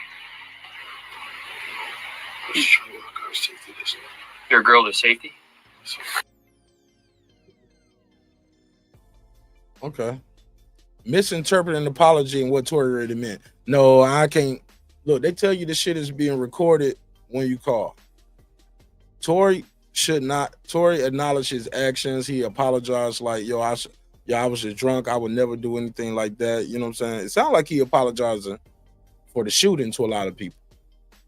But it's all about your perspective, because then when you put it all together, you can very possibly say, hey, look, I'm sorry all of that happened and y'all went through that. Talking about like, yo, y'all best friends and y'all over there fighting because I'm having sex with both of y'all. And if he was a shooter like that, why would Kelsey give him the address and tell him where okay, we had seen it, you know, what hospital they at? He said, well, I need you to help me get some bail to help me get up out of here. Call such and such. And she was like, okay. She don't sound like she talking to a guy who just shot her best friend neither. Even with that text, it sounded like, I don't know. I mean, with that call, it just sounded a little, don't sound like that. It don't sound like we just got shot by you, bro, and you tormenting us. And matter of fact, this is the hospital we at. Who would you tell somebody just shot you what hospital you at? He said everything seemed off from the jump. Oh no, Bram. I think you was one of those people that said Tory was guilty, bro, when we was covering the story back when it happened. I think you might have been one of those. No, matter of fact, I don't even think he was around over here like that thing.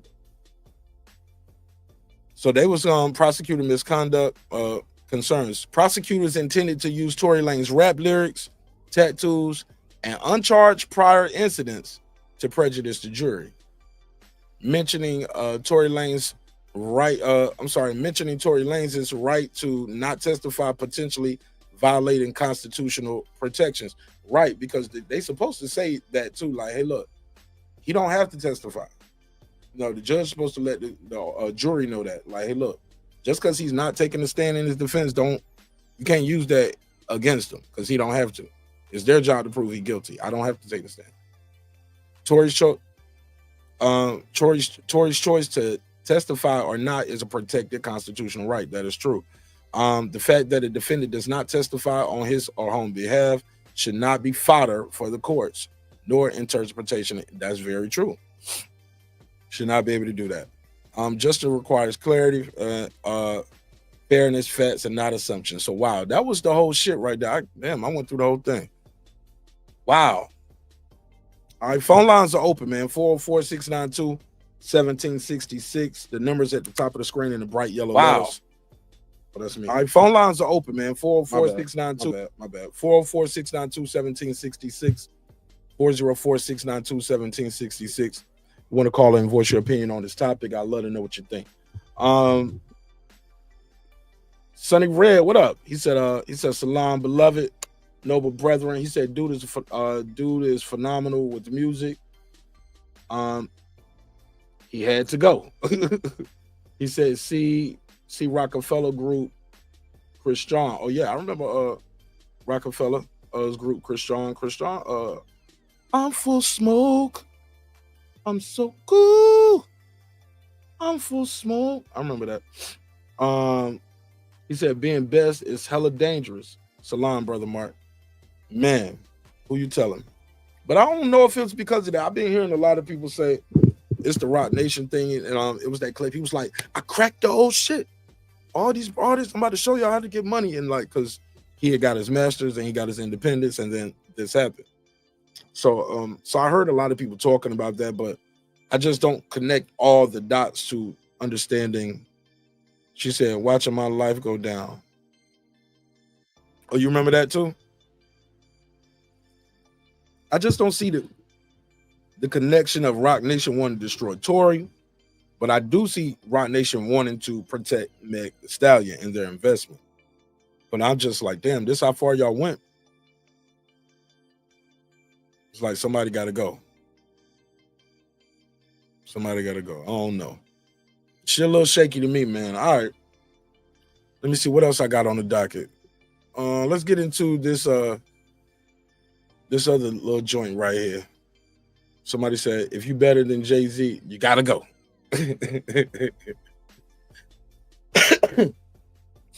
There's a lot of people they think better than Jay-Z. They ain't going nowhere. Some people think Kendrick better than him. Wayne, Kendrick. It's a lot of people they think. Drake, some people like his stuff better. So I don't know. But I get where you're coming from. I've heard it, but I just don't see it. What was I about to say? What I'm looking for. So, man, what do y'all think about the Trump pardons that we've just seen recently? Trump recently pardoned Larry Hoover, NBA YoungBoy. I thought that joint was kind of interesting because I didn't see those things happening. I didn't see that coming. Pause. But I saw this going around. Could Diddy pardon Trump and end his trial? But it's more about pardoning Trump give him a pardon after everything plays out. And if you've seen this list, Trump has pardoned some sketchy characters. Now, someone say, why would Trump pardon him? This wasn't Trump's Justice Department that brought this case. These people were on the case before Trump got elected. The lead guy who brought it up, I think his name was Damian Williams. He quit. The nigga quit the job. Lead prosecutor from Southern District in New York, one of the most prestigious districts in the judicial system. That nigga quit. Somebody said he didn't pardon. I'm sorry. Thank you, Brandon. I misspoke. He commuted Larry Hoover's sentence on federal level. NBA YoungBoy got the pardon. Thank you, Brandon. Appreciate that. Misspoke. Somebody said Hawaiian Sophie. Yo, Sonny, I can't believe you know about that Hawaiian Sophie. I rickety rep it, I drickety drop it. That nigga was rapping like Fool Snickers, like Nas said. But yeah, so based off what we see now with these with Trump commuting the sentence, Trump giving pardons, he has pardoned a lot of people though. A lot of people have gotten pardons early on in this situation. Do you think Diddy may get a pardon? Give me one for yes, two for no. One for yes, two for no. Do you think Trump will give Diddy a pardon? Y'all let me know in the chat. One for yes, two for no. And I heard somebody say, man, why would he pardon him? And I was like, man, you could just type in Diddy and Trump and go to just go to images. Let me share the screen. Man, these guys been kicking it for quite some time. This is with Melania. He knew Trump. Look at him. Up there, when was this article right here? They're kicking it back in the day.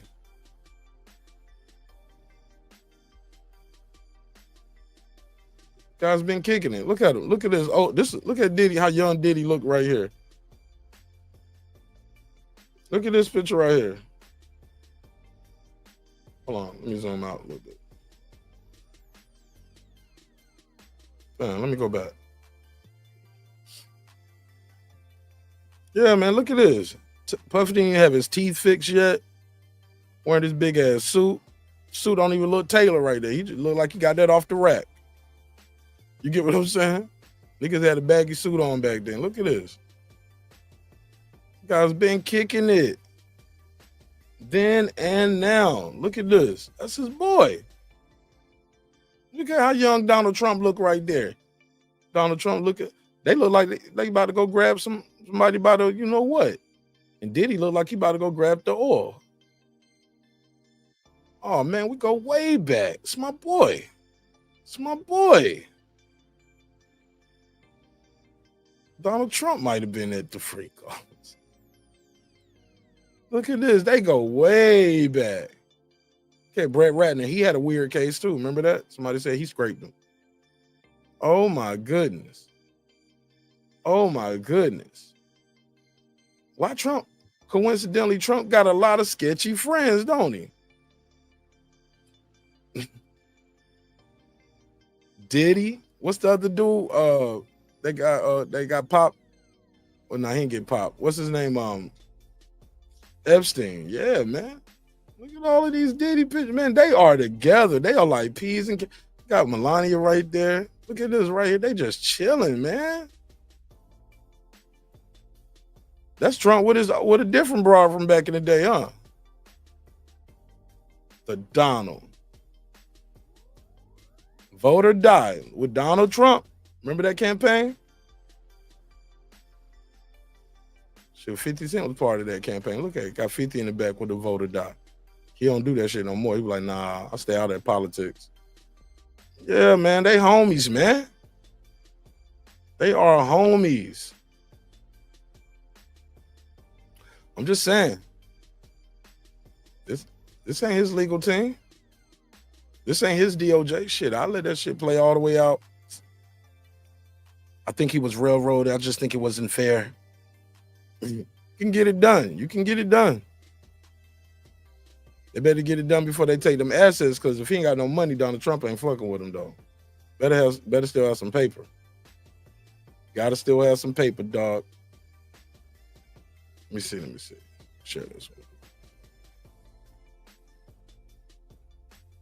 Yeah, man, got a lot of photos with him.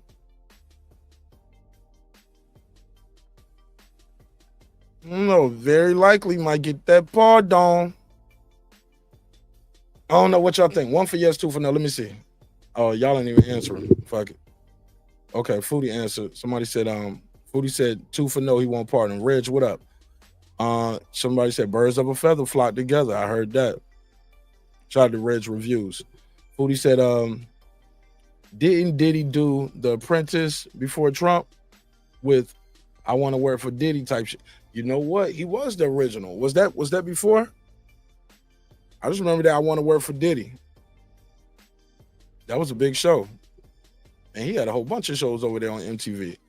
Foodie said, with his vanilla Tootsie Roll, ill. Sonny Red said, Brother Larry and many others were early 20 years of age, but threats to us never doing any crime. Hold up. Where my damn glasses? Hold on. Been struggling all night.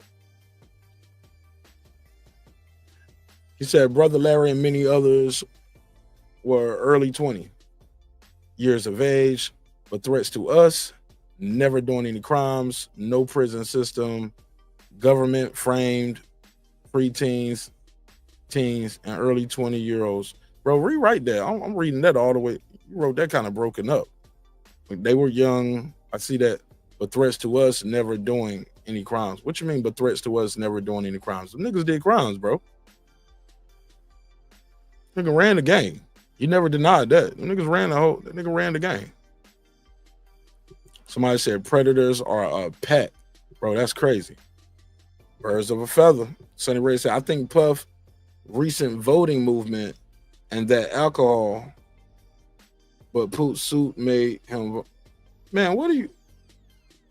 The alcohol suit made him vulnerable. Okay, so I think Puff's recent voting movement and that alcohol suit made him vulnerable. Yeah, that's crazy. That's crazy, but he beat that lady up, bro. We saw that. They granted that was old. It was like 8 years ago at the time. Now it's 9 years ago. I get it, but they can't get him for that. So you're right. That did make him vulnerable, but no, having them freak offs is what made him vulnerable. Having them freak offs made him vulnerable. That appetite, having that appetite, that's what gets you vulnerable. You feel me? Foodie said link. Sure.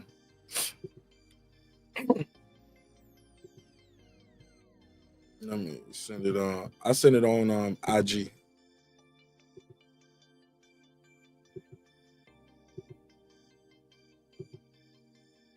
There you go.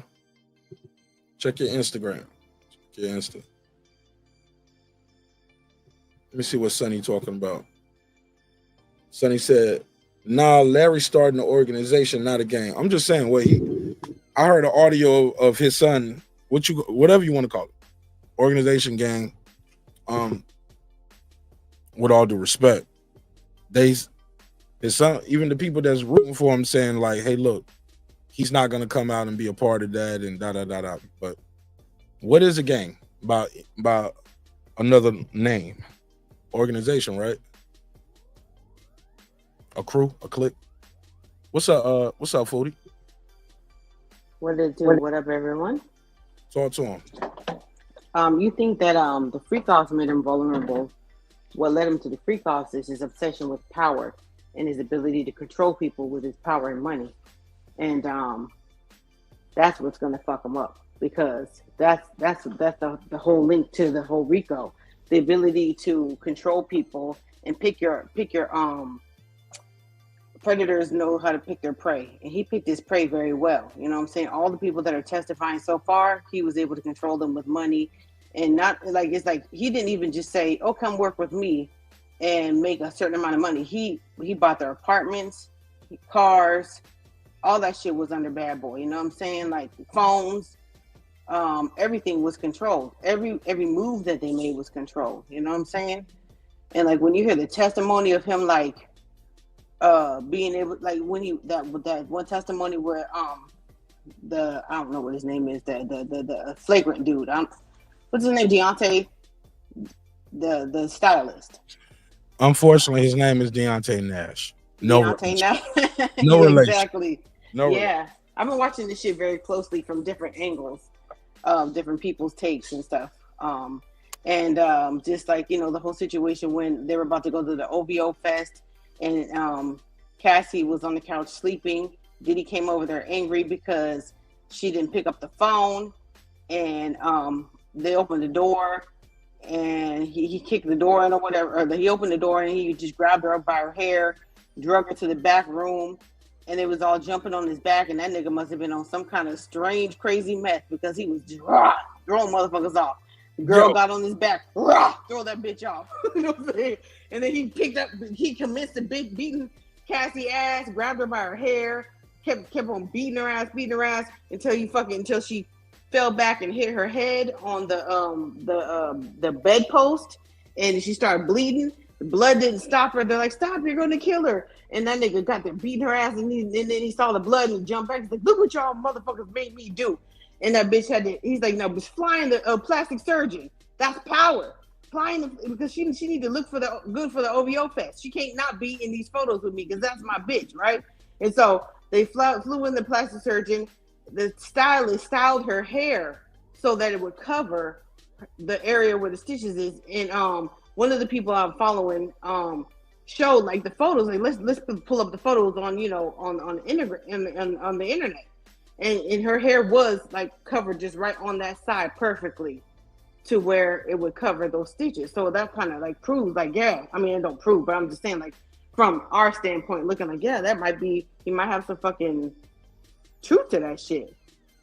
She looked miserable in those photos too, you know what I'm saying? But I'm like, this motherfucker was like, fly the plastic surgeon, and every time he beat her ass to the point like where her face would be fucked up,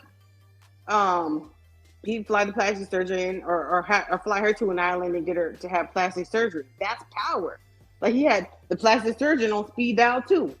You know what I'm saying? So that's all I'm saying. Question. So what part of the RICO do you think that's covering though? Like coercion under duress. That's coercion. What was who and what was coerced at the time? Sounds like assault and battery. Both. It's assault, but if you are afraid that a motherfucker is gonna beat your ass again, and he's got everything in your life is controlled by him, where you live, what kind of car you drive, how much money you're able to make or not, who you're able to work with or not after you fuck with him, because other people saw this shit and they didn't step in, but they wouldn't fuck with you after you've been with this dude. Like Capricorn Clark, she can't to this day get a job. You know what I'm saying? That's coercion under duress. You can, he's got, okay, no, fuck that shit. You ain't gonna go nowhere else. You stay your ass right here until we get the plastic surgeon in, and then this is what we gonna do next. You know what I'm saying? What other charge do you think? So that's coercion. So he coerced Cassie, and these people are supporting that. They need 2 for the Puerto RICO. What's the other one you think they got him on so far? The criminal enterprise, because the people who are involved in organizing, who taking her from one apartment to the next, to the plane, to get on the plane. You know what I'm saying? I'm not allowing her to like call the police, taking her phone. That's his security team. You know what I'm saying? He controlled the security team. They were all being paid under like Bad Boy Enterprise. You know what I'm saying? So he was controlling all the people who were. He always had a security team around him. The same people who are his security team had to secure anybody who was in his team. So, these people couldn't like do anything. I'm gonna take your phone. Diddy's coming. You know what I'm saying? Like he controlled everything. But that's a broad thing. The criminal enterprise. What they said: sex trafficking, forced labor, kidnapping, arson, robbery, obstruction of justice. They need to prove 2 of those. Well, they've all testified to forced labor. Like the girl that got on the stand today, Mia. She said she worked 24 hours straight. Capricorn Clark said that she would work so many hours. Also, Capricorn Clark, the kidnapping. You know what I'm saying? Locking her in that room and making her do the polygraph test. Yeah, but do we have proof of that, or is that just her testimony though? Like, where is no physical evidence of that though? Do we? Unless one of his goons are going to testify against him, which probably is not going to happen, or the polygraph dude is going to. I don't know if they can prove that. I don't know how they're going to prove that. That'll help right there. Like on this day, I was there and I was hired by Sean Combs to do this polygraph. Yeah, the big fat polygraph dude. Yeah. You need that, but just her saying I was kidnapped and then I went to work on Monday. Or maybe even the polygraph test, if they could find them and link a timeline to when it was done. Text, or if he had a text or email, or did she have contemporaneous evidence? Because that's what I don't see. Like what during that time, it was like 13 whatever years ago. Do you have an email or a text or a call or like? Did she text Lauren London? Yeah, who did you tell anybody? Hey, like these guys got me. Because it was all about her affiliation with Suge Knight. I don't know who else she might have contacted to be like, hey, I'm about to start working with Puff, and then they didn't hear from her for 5 days. We need something like that because she didn't report. Because what we do have is statements from the officers saying, hey, look, after the car thing. Kid Cudi car thing, I tried to contact Cassie and I wasn't able to reach her. I couldn't reach what's her name, Capricorn? Well, they could reach her. Well, they kept calling her over and over and over, but her brother was like, and they even had a altercation and basically saying leave her alone. Right. So, but you had just got kidnapped. Where's? Oh, that wasn't the time she just got kidnapped. That was another time because Capricorn Clark worked with him a few times from 2004. To another time. They were friends before that, right? She got hired through a headhunter. So like in 2004 to a certain time, I can't remember. And then something happened and she stopped. They hired a lot of headhunters. There's a whole lot of headhunters in this case, man. They was hunting heads for sure. But so there were a lot of different times that she worked with him. He would fire her for whatever reason. So when was she kidnapped though? Was that was at the beginning when they hired her, right? The prosecution asked, what happened on your first day of work? And I'm like, which first day of work? I didn't know. Was it the very first time or was it the last first time? So I wasn't clear about that. So that was her description of what happened the first day of work. And then there was that other time. I'm confused about, is that the time that they accused her? That was the time they accused her of stealing jewelry? Or was that the time they were like, hey, you've been working with Suge. I know you. That was the first thing. They kidnapped and they had her for 5 days in the basement, did a polygraph. Then they said after that, he told her to meet her in Central Park at night. Mm-hmm. He told her, hey, look, if I find out you fuck with Sugar and like that, I'm gonna kill you. I'm gonna throw you in the East River, and shit like that. And I'm like, and you went to work on Monday? She's scared. Like, what the fuck else is she gonna do? Who else is she gonna work with? That's her job. What if you're dead, you work for nobody. Exactly. But people, you don't go back to work no more. You might die next time, or somebody threatens to kill you. You go tell the police.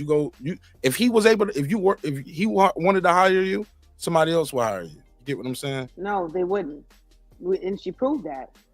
Like, she tried to go back. She tried to go to Jimmy IV over there, and they said, "Hey, stop fucking with Diddy." That's what she testified. She said they told her to stop fucking. They told her, "Hey, stop fucking with Diddy." You know what I'm saying? They didn't hire her, and then she went like to stop working with him or stop. I don't know what she meant by that. That's what she testified. I don't know the context, but they just say, "Hey, stop fucking with Diddy," and they did not hire her. And then finally, she went over to Chris Lighty. Chris Lighty was not afraid, and he hired her because she, her name was good. She was a really good, assistant. I don't know if is she a makeup artist or whatever, because she used to work with Rihanna and, on the video sets and all that kind of stuff. And so Chris Lighty was going to hire her, or he did hire her. The day before she was supposed to start working with Chris Lighty, he committed suicide, allegedly. The day before? The day before. Oh, that's what you was texting me about. Oh, I didn't know that. That's what she testified, yeah. She was blackballed. He told her, I'm gonna make you want to commit suicide. Damn. I'm gonna fuck up your life. That's what she testified that Diddy told her. That's power. That's coercion. And the thing is, before you say something, Diddy is, like I said, predators know their prey. He had the one thing that all of the people, except for Deontay, like, they all didn't have no family. They all wanted to be part of the family. They all were looking for, like, that family unit that Diddy, it's all love. It's all family. We all family here. You know what I'm saying? Become part of the family. And he was able to, like, make them, he got people who didn't have no family. But what's weird is, at the same time, Cassie comes from a good family. You know what I'm saying? But the other people who he worked with, like Capricorn Clark, her parents died when she was 17. She had an autistic kid. You know what I'm saying? She was just out there trying to work. You know what I'm saying? Trying to make some money, like, the right way, I guess. Because she didn't testify to any type of sexual coercion. But she knew a lot. She saw a lot because her and Cassie and Lauren London became good friends. Yeah, I can't let a nigga kidnap me and show up to work on Monday. Nigga, you don't have me all, like, Tuesday, Wednesday, Thursday, Friday, Saturday. No, but I go to church on Sunday and I see you to work, and I go to church on Sunday. That was one time. When she worked with him the next time with the Kid Cudi thing, he found out that Cassie was messing with Cudi. And he also found out that Capricorn Clark is a bitch. Why you let her, F with this dude? Because his big thing was, like, he didn't want Cassie messing with any other celebrities. That fuck with his ego, right? Yeah. So why you let him mess with this other dude and blah, blah, blah, blah, blah. So she's like, well, who you talking about? I don't know who you talking about. Scott. She's like, who's Scott? And then she's like, oh, Cudi. That's just her friend. Because Cassie, they were supposed to go for a walk up at Running Canyon. Shout out to Running Canyon out in LA. And Cassie was like, I want Scotty to come. She's like, bitch, what are you, crazy? Like, what are you talking to? You're talking to me on a phone that Diddy is bought, and I'm talking to you on a phone that Diddy's bought. Let's go to Best Buy and get burners, right? So she hipped her to the burner game, right? So I guess Diddy found out about the burner phones and that they had been communicating, and that's the way she was able to cheat on him with Kid Cudi. So he told her, you call this bitch right now. What's this number? He went through her phone, found out that was a burner phone number. He said, bitch, you call this bitch right now, and you tell her the only way that I'm gonna let you go is if you exchange her for you. So she called Cassie. Cassie said, all right, no problem. I'm gonna come. I'm gonna meet him. You know what I'm saying? So that's kidnapping. Like, he wouldn't let her go until, that's her testimony, allegedly.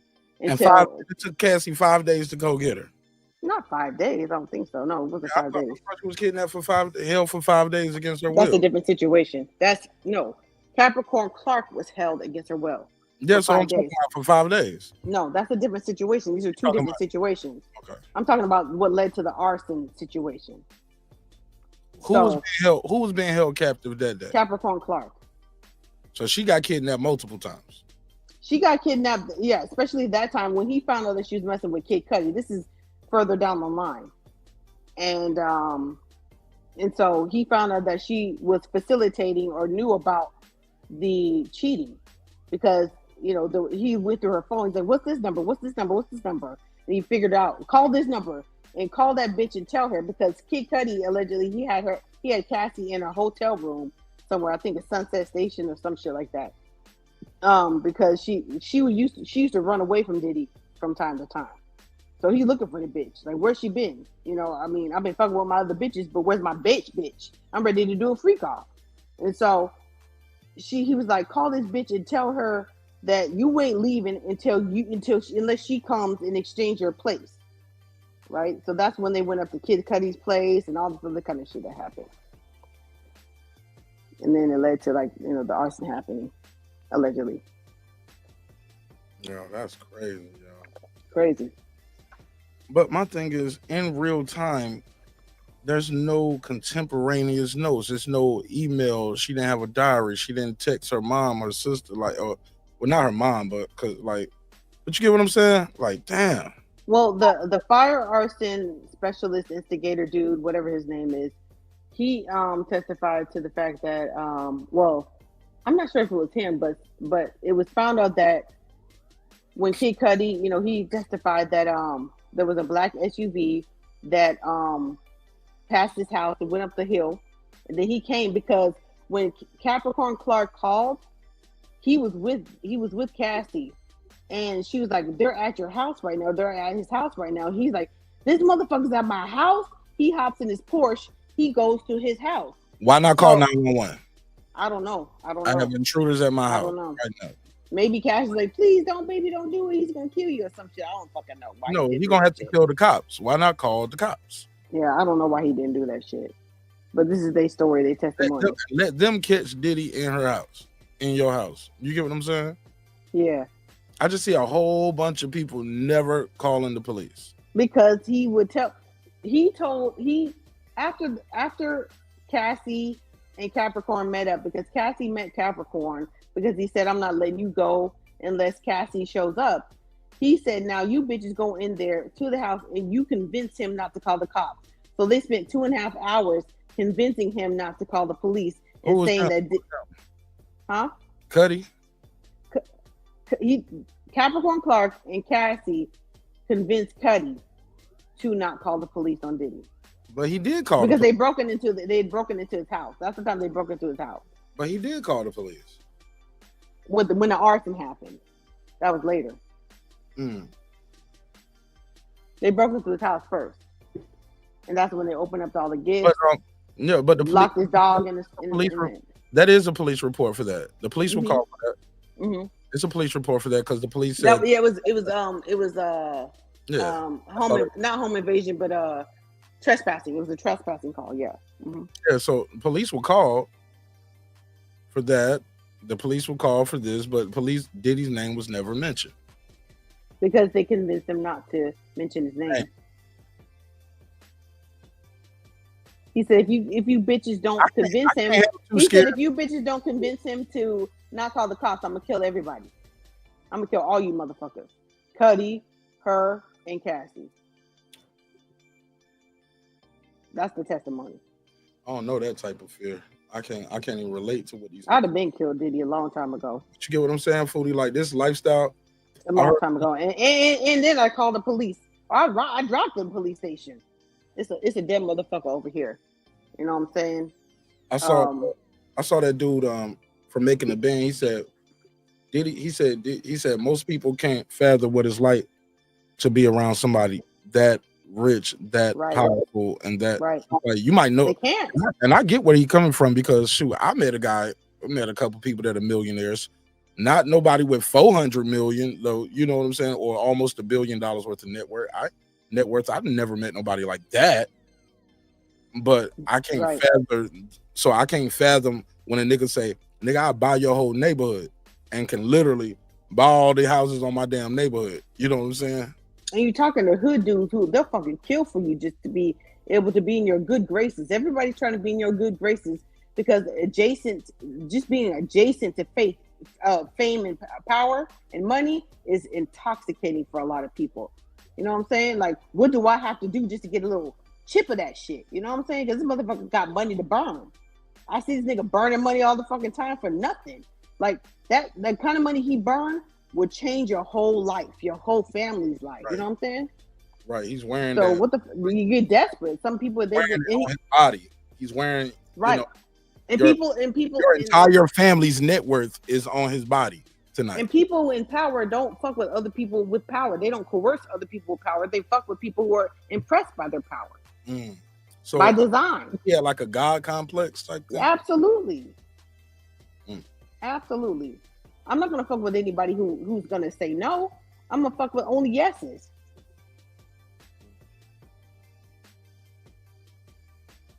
Yeah, I kind of changed my opinion on it. I think they got him on at least 2 of these joints, man. I think it's a rap for him on 2 of these joints because let me see.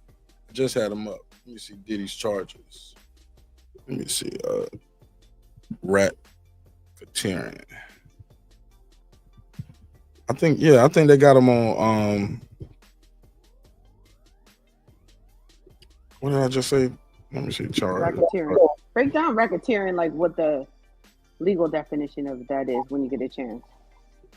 I know you're looking something up, but I got you. Racketeering by definition is a form of organized crimes where criminals set up schemes to repeatedly attract illegal profits, often disguised as a legitimate business. Now, that's the problem because you get what I'm saying? That means you got a racket or a scheme itself. So that means it involves coordinating effort to earn money through illegal means, fraud, extortion, or violence. Now, that's the problem where I think some people will keep saying they haven't proved racketeering. Yes, he committed a lot of crimes. Extortion and violence. Yeah. But he didn't earn money from that.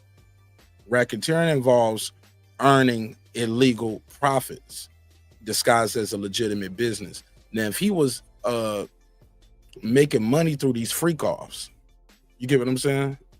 If he's making money through these kidnappings and all of that stuff. Yeah, if he can prove, if anybody gets on the stand and proves that he sold them a sex tape or whatever. Yeah, you earn money off of that. Right. But here we go. But so you have to do some illegal things to earn that money. Now, he did do illegal. They can say he extorted people. He did violence, drug trafficking, sex trafficking. But did he do that in furtherance of the label, or did he make money and use his money to live a different type of lifestyle? That's the way I'm reading it. If he used money that was declared as for Bad Boy, I think it's about earning money, though. You get what I'm saying? Racketeering says. Well, the thing is, okay, go ahead. Go ahead. It says. Let me go back. What did I just say? Here we go. A form where criminals set up schemes to earn illegal profits, often disguised as a legitimate business. Mm-hmm. I think we all agree he does have a legitimate business. I don't think he on paper, absolutely. I think all of these, I think Sean John was a legitimate business. All these things were legitimate business, and he committed crimes. You get what I'm saying? But in order to get him in jail on those crimes, you can't get him on a lot of those because a lot of these things are 13, 17 years old. Well, what if he used some of the money that he made from Sean John or from Cassie's record deal to further his criminal enterprise? Yeah, I don't know, man. That's what they're trying to. That's the way they're trying to go about it that way. Yeah, that's what they're trying to say because they said. Let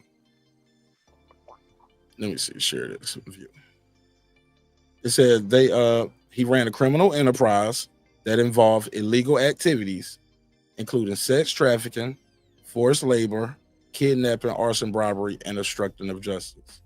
Now that's what the RICO charges. If he get convicted, if they can prove that he did 2 of these things, they got him, and that's a life that goes with a life. So if he proved that he used any of that money to pay somebody to commit arson or the prostitutes, if he paid any of the prostitutes, that's a different thing. Where he can, The sex, actually, I think that's illegal. The prostitution is illegal. No, but it's not under the RICO statute that they're going after him for.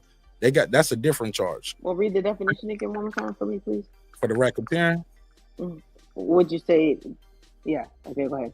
What they going for him for, or what the definition of racketeering is?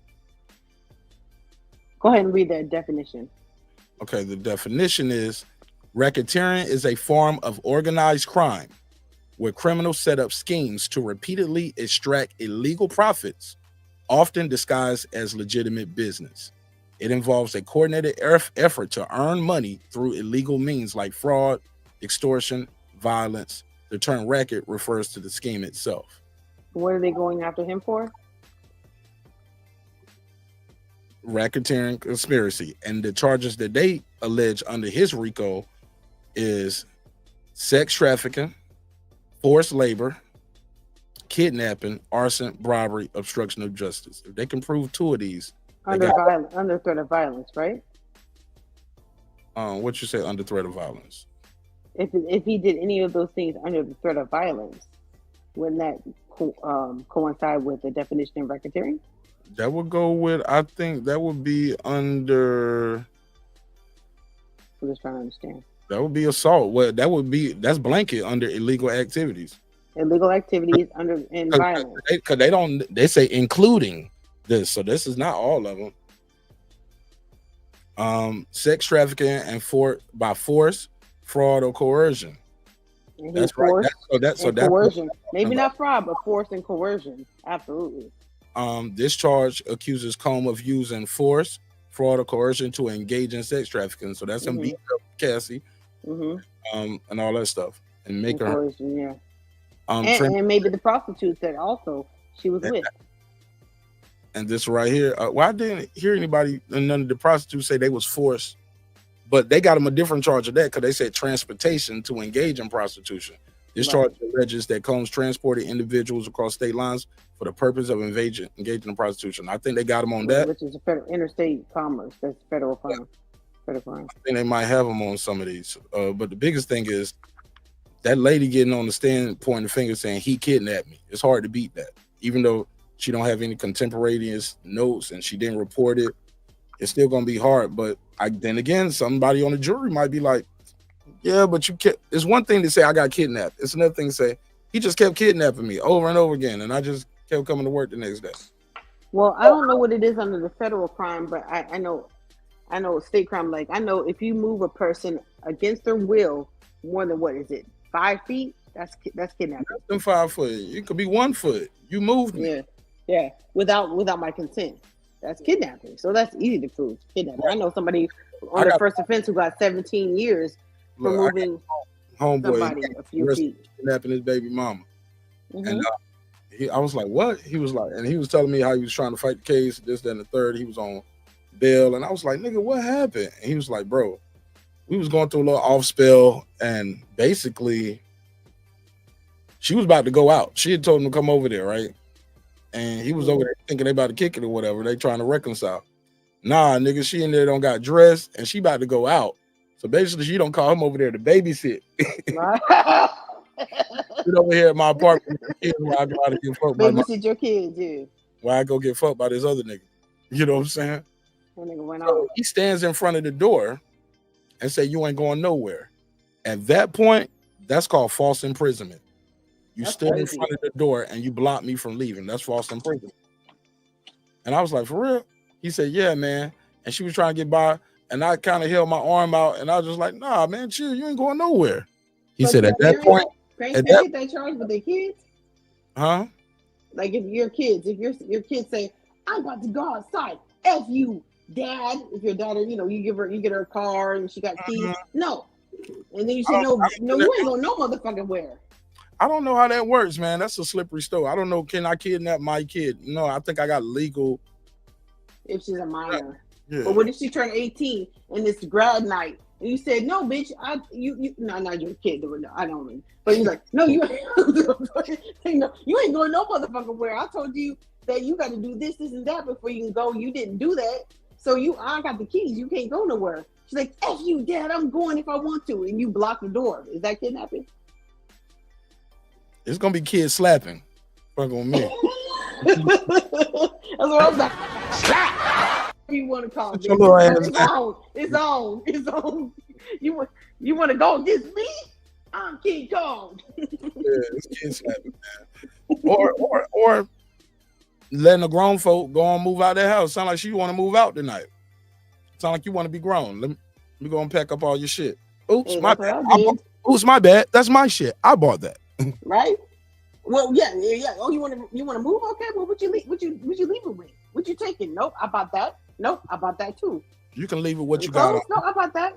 Give me my key before you go out tonight. Make sure you leave that key right there. Take that PlayStation and get the fuck out of here. Here. You can have that. Plug it up into the streets. Right. to the light post. Good luck. To look badass. Yeah, man. I think they're gonna get him, man. And it just they want him so bad too. And I was talking to somebody the other day, I think it was Sheldon. He was like, Mark, you're going to jail because they want him to go to jail. That's it.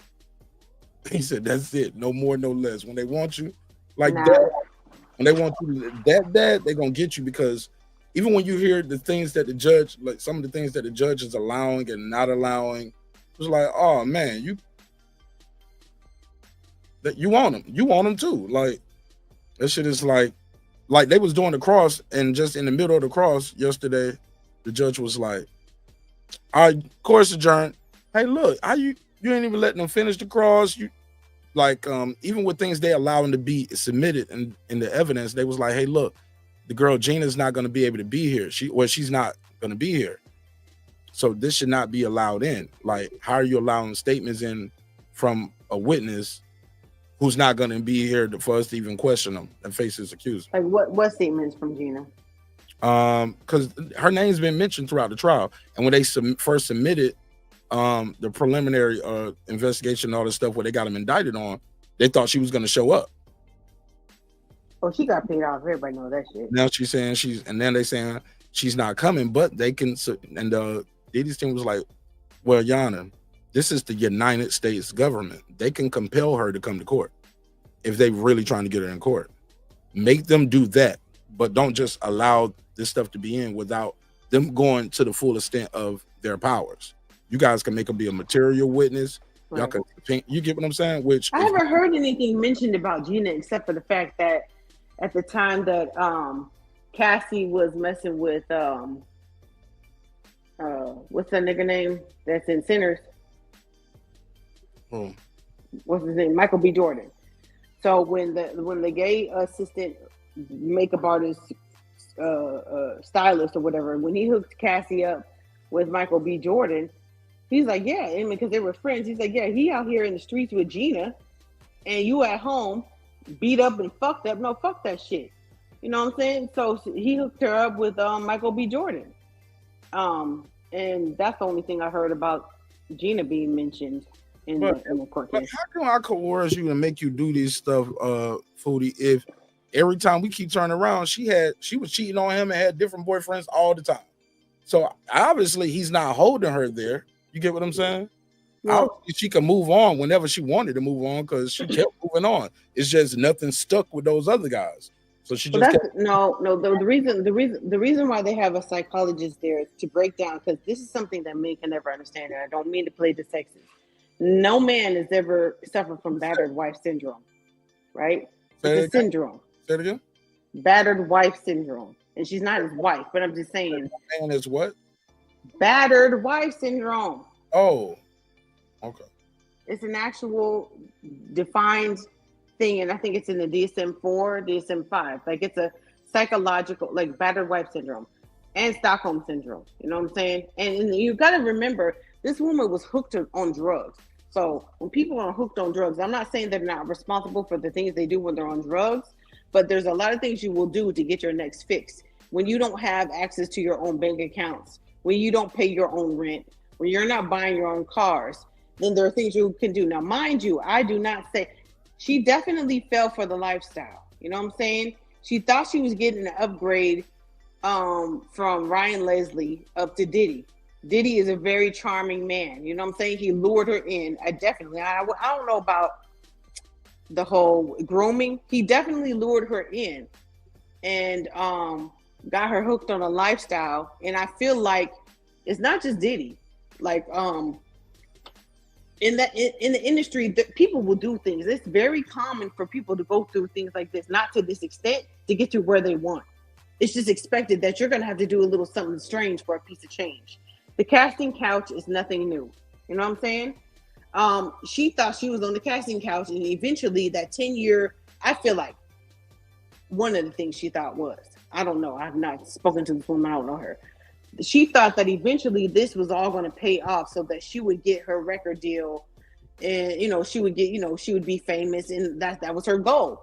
So what people are willing to do, what people do for money, like the song, is not what you and me would do for money. You know what I'm saying? Like, I'm fine with my regular 9 to 5. If I got to pick up an extra job, I'm good. You know what I'm saying? Because my bill, I ain't got to answer to no motherfucking body. You know what I'm saying? Other people, they feel like, well, why do that when the chances are, you know what I'm saying, dangling that carrot in front of them is that I could be, the next, Kim Porter, because Kim Porter did freak offs too. Misa Hilton Brim did freak off, she got her ass beat by Diddy too. You know what I'm saying? But they got to be on the yacht parties with them. They got to be taking photos on, the internet with them. She thought that eventually she was going to be able to be up there with him. But he's like, no, bitch, you get nothing but a plan B and your ass kicked and another freak off. That's what you going to get. Damn, fool, you make it sound so funny. You just my little mutt slut. You know what I'm saying? That's what you going to be. Because you ain't even smart enough. Because them bitches eventually fought back with Diddy and they earned their little place with him. Kim Porter slashed that nigga's wrist with a fucking wine cork, wine opener and hit an artery. You know what I'm saying? I'm not, huh? Where you hear that story? That was Gene Deal. Cause see, the thing is, people say, why isn't Gene Deal testifying? He wasn't with Diddy when he was with Cassie. He was with Diddy from the Biggie era to like early 2000s with Kim Porter. So he said there's medical records. That nigga, she almost made him bleed out. He had to go to the hospital and everything. I think he just said he had to have surgery, and that's when he got addicted to painkillers. And that's what started it for him. Because he said when he was with Diddy, he wasn't on drugs and all that stuff.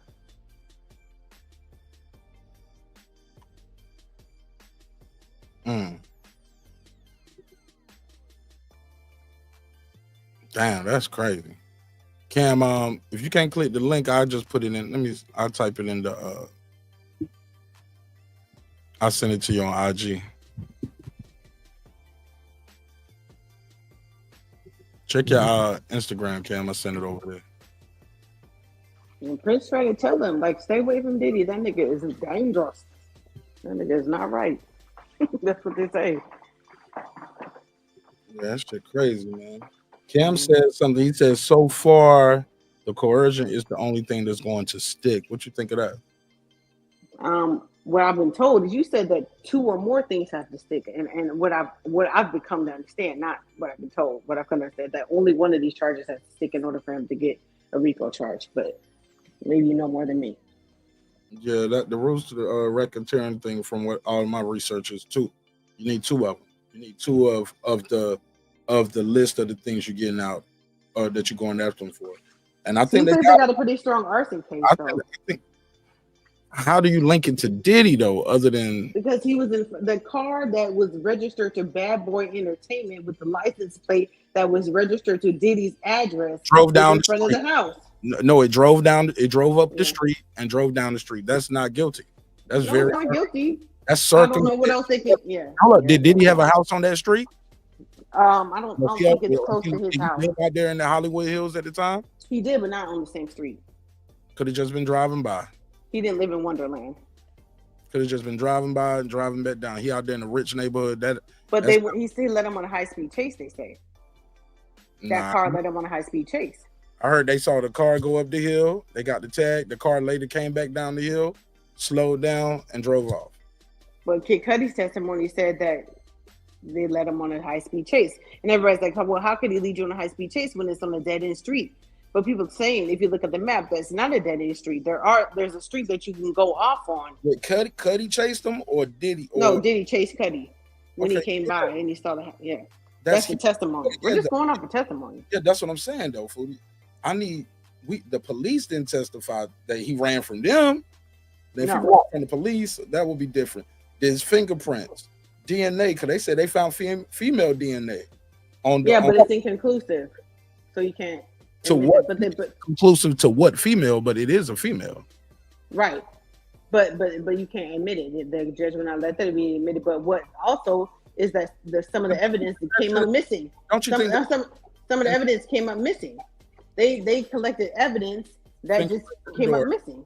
No, they said LAPD destroyed the evidence 13 years ago, and the judge and they allowed that to be stricken from the record. Why? No, it's not stricken from the record. That's irregular. The jury was. He told the jury to disregard. Because how did it disappear though? Diddy don't work for the LAPD. No, and it didn't say disappear. It literally says in the transcript, LAPD destroyed that 13 years ago. And that was on the LAPD destroyed it. And how? Like that's not. He testified that that's not normal procedure. Once he said that, they said sidebar, and they went up there and they talked. And once they come back, the judge said the jury got to disregard that. Yeah, but you can't unhear what you heard. Yeah, and how does that help? Who does that help or hurt? It doesn't help Diddy. No, it don't help Diddy. But I heard this defense saying, "Hey, look, this hurts my client because absolutely because now they're gonna try to say, oh, he destroyed the evidence when really he has somebody that he's hired in the LAPD fire department." Once you say that, you gotta who did he hire? Who had to change? Well, that's not federal, that's state. So now he can have a state case after this federal case. But the United States government can get involved and find that out. It's a federal case. They got access to that's state. That's not federal. That's not part of the RICO. No, he has a federal RICO case. The federal government can interview and interview people like they're doing now. Interview cops and fire people from all over the country, wherever the crime happened.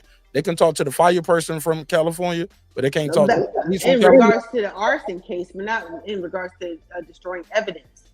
Why not do your investigation and get to the bottom of the truth, though? Because that's California's job. That's Gavin Newsom's job.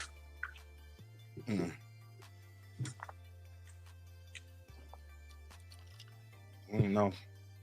Cam, click the link. I emailed it to you. Don't take all night. Hurry up. You ain't got to put your new clothes on and look all fly and fresh. Put on your jewelry and shit. Somebody said the court's only scratching the surface. Puff and Jay may have been taking people like Michael Jackson, Prince, Nipsey Hussle, Biggie Pop, Sonny Red. Get the fuck out of here with that weird conspiracy shit, man. What the fuck you talking about? And why does Jay-Z get involved? He is not on trial. He don't add Jay-Z to it. And then he said these niggas don't kill Michael Jackson, Prince, Nipsey Hussle, and Biggie, Pop, etc. Bruh. Sonny Red, what are you talking about? I don't know about Michael Jackson and Prince. No, he ain't got nothing to do with Nip Hussle. That's a whole different situation. Nipsey on camera. Yeah, but it's different than that. But it ain't got nothing to do with Puff. The hell is this nigga Sonny talking about? Bro? Biggie possibly with the Rampart scandal because he might be paying people in. I don't think he had killed Biggie, but I don't know. Pop, it's loose, but not really. Tell me about this Rampart scandal. It's deep. We went into that on your show before. I implore people to look up the Rampart scandal. It is a huge. The Rampart district in Los Angeles is a huge district of the police area. I don't know. I'm not from the city of Los Angeles, but it was huge. So they were linked to lots of different crimes. Lots of payoffs, lots of police payoffs, lots of fraud and all kind of shit. Like a lot of people got, in a huge amount of trouble. The mayor and all that kind of shit. Like it's a huge situation that happened around the same time that Biggie and Pop were being killed in Los Angeles. There's lots of different links. From the Muslim Brotherhood, whatever you want to call it. What's it called? I don't know. You know what they're called? The bean pie eaters. allegedly being hired to kill Biggie, allegedly being hired by either Suge or Puffy to do that thing. And then just like it's a lot. It's nothing that I can summarize. It's a lot. But the Rampart scandal is huge in California, or in the nation. Period. Yo, I ain't never heard nothing substantiated from that. Just like old boy in the chat, he said follow the theories. Yeah, dude said follow the transcripts. Bro, I'm following transcripts. A lot of niggas talking about they got black fatigue. I'm starting to get Diddy fatigue. Yeah, but we've been talking about Diddy for a long time, and now a lot of the things that we've heard about him, the coercion and the humiliation tactics, they're coming true. I just feel like it's so weird that there's so many people. But you know what we was hearing? We heard stories about him being gay. Even now, not just that though. Hold up. I've heard stories about him being gay. I've heard like behind the scene, hey, look, y'all thinking Suge is just no, this nigga is a monster too. Right. He just smiled while and dancing with the shiny suit while he doing it. Take that. But I've never heard about him mess with no kids. And even in this trial, no proof of that. Who said anything about kids?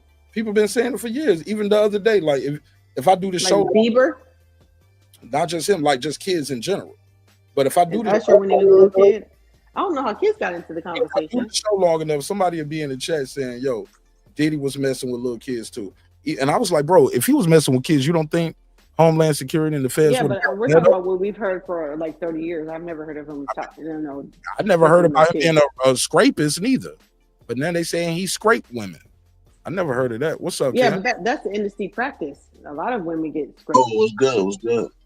What's up, Mark? What's up, Foodie? How y'all doing? What it do? What's good? Man, I can't call it. I ain't gonna lie. So far, like I say, it looked like the coercion was the only thing that potentially was gonna stick. I completely spaced the arsony with Kid Cudi joint. I forgot all about that. You said arsony? Yeah, he did say arsony. Like the arsony case. I mean, you blowing up somebody's car, that's arsony, ain't it? Setting the blaze. Arson. That's arson. Arson. I don't know what an arsoning is. Like a pantsing. Nigga, I added a Y. You added an ING, nigga, like a whole nother word. Yeah, he was arson. I added a Y, nigga. He be arsoning people. Shout out to all my arsonists. No, but drop this nigga. Drop this nigga. Drop him. He gonna get you. He gonna get you with the RICO, homie. And no. The feds are watching people that are at the trial because of that Mia girl. They're saying because she does not want her identity really revealed. She is that Mia is not her real name. So they're making sure that anybody who has seen her testimony does not describe her in any kind of deep detail. And people have been told, do not mention too much, or I don't know what the fuck the feds are going to do. Like shut down your channel or whatever. People make money off this shit. So the feds are watching. We should have told the sketch artist not. Well, the sketch artists, even when they drew a blank face. I don't know if you noticed that. The sketch artists need to be fucking shot. Oh my God. The way he be having these motherfuckers looking like goddamn 5-year-old drawings and shit. Like they got Diddy looking like a big-headed cephalon. Like they got that nigga Diddy looking fucked up, crazy with the buck teeth and big ass head. Like with like when you go up to like I don't know about y'all, but when you go to City Walk and they do those cartoon sketchings of you and your girl or whatever, like that's how they got Diddy looking. The big head paint. Yeah, the big heads, and the little body, yeah. Oh, look, I got some good news. Somebody just sent me I found out who the sketch artist is. They just sent me a link. Here you go. Check this out. This is the sketch artist right here. You stupid. Really? You know really? You see, he could drive and everything, so he doing it right. That sketch artist need to be fucking slapped. By what Diddy's doing. I heard he could see. Fuck that. I heard he could see too. I heard he could drive. Who was it? Shannon Sharp said that he beat. No, who was it? Shannon Sharp. He said beat the motherfuckers in air hockey. How is Stevie driving, Foodie? Nah, we gotta talk about that. Yeah, that's what they said. Yo, Mr. Hudson. That's what Jamie Foxx said. Mr. Hudson said sketch artist got Diddy out here looking like Patrick Ewing. He said Diddy gonna walk though. Kim, you think Diddy gonna walk, or is Trump gonna give him a pardon after the trial? I mean, he pardoned Larry Hoover. Larry Hoover isn't accused of X crimes. Ain't he a murderer though? And didn't he get murdered? And also I guess that's leading people to crime. Well, even after the criminal organization, even with the presidential pardon on the federal level, he still gotta sit for and they gave him 200 years in the state, so he still has to. Like basically, the governor of Illinois. So they didn't pardon him. What's it called that Brandon said earlier? What did you say? Community sentence. I don't know what that means, but I guess it's not the same as a pardon. Because is he on death row? Yeah, no, he was. No, he's not on death row. Okay. Yeah, life, but he was at the Supermax, which. Like pretty much you locked down all day. You don't get no visitors. You only can talk to your lawyer. So if you that's the prison for dangerous criminals. Yeah. Yeah. So they got level him 4. So I think he's going to be able to, with him commuting that sentence, he'll still have to serve time for another murder in Chicago. I think it was Pookie or something like that. Irony, right? The name, right? Yeah. But the guy won't have to be in a Supermax, I don't think. So he'll be able to at least visit. Yeah, I think he'll be moved to a state facility now. Which is so he can just poke people in there instead of the Supermax. Man, he's 75 years old, man. That nigga ain't about to poke nothing up. Well, he's a shot caller. That he is, whether he want to be or not. If he want to be or not, he's still that. What you think, Ken? You think he's still a threat? It's not. Yeah, that's why they got to be Supermax, of course. It's not that he's a threat. What it is the symbology attached to his name. I'm sorry. Hold on. You said the what? The symbology. The symbology and the power that's attached to his name. Symbology. Like with that type of notoriety, right? Especially moving to a state facility. You know what I mean? And being pardoned by the president, it's like you're gonna have it. It's a potential bag there. Like I could see 50 scrambling to get that story now. It's a bag in that potentially. And not only that, it's like you're gonna have people that are willing to kind of pledge their allegiance and do whatever, all in the name of, even if that's not what he's on necessarily per se. You know what I'm saying? Like he's not even on that. He's 75. He done moved a whole different direction. You know what I'm saying? His thinking is different, whatever. But it's like because he is who he is, you still got people that's on that. You know what I mean? And that's beholden to that and to that man. You know, that's still willing to do whatever. Your answer is yes. So it's like, I mean, I could see where he can make a difference. Go ahead, Fully, my bad.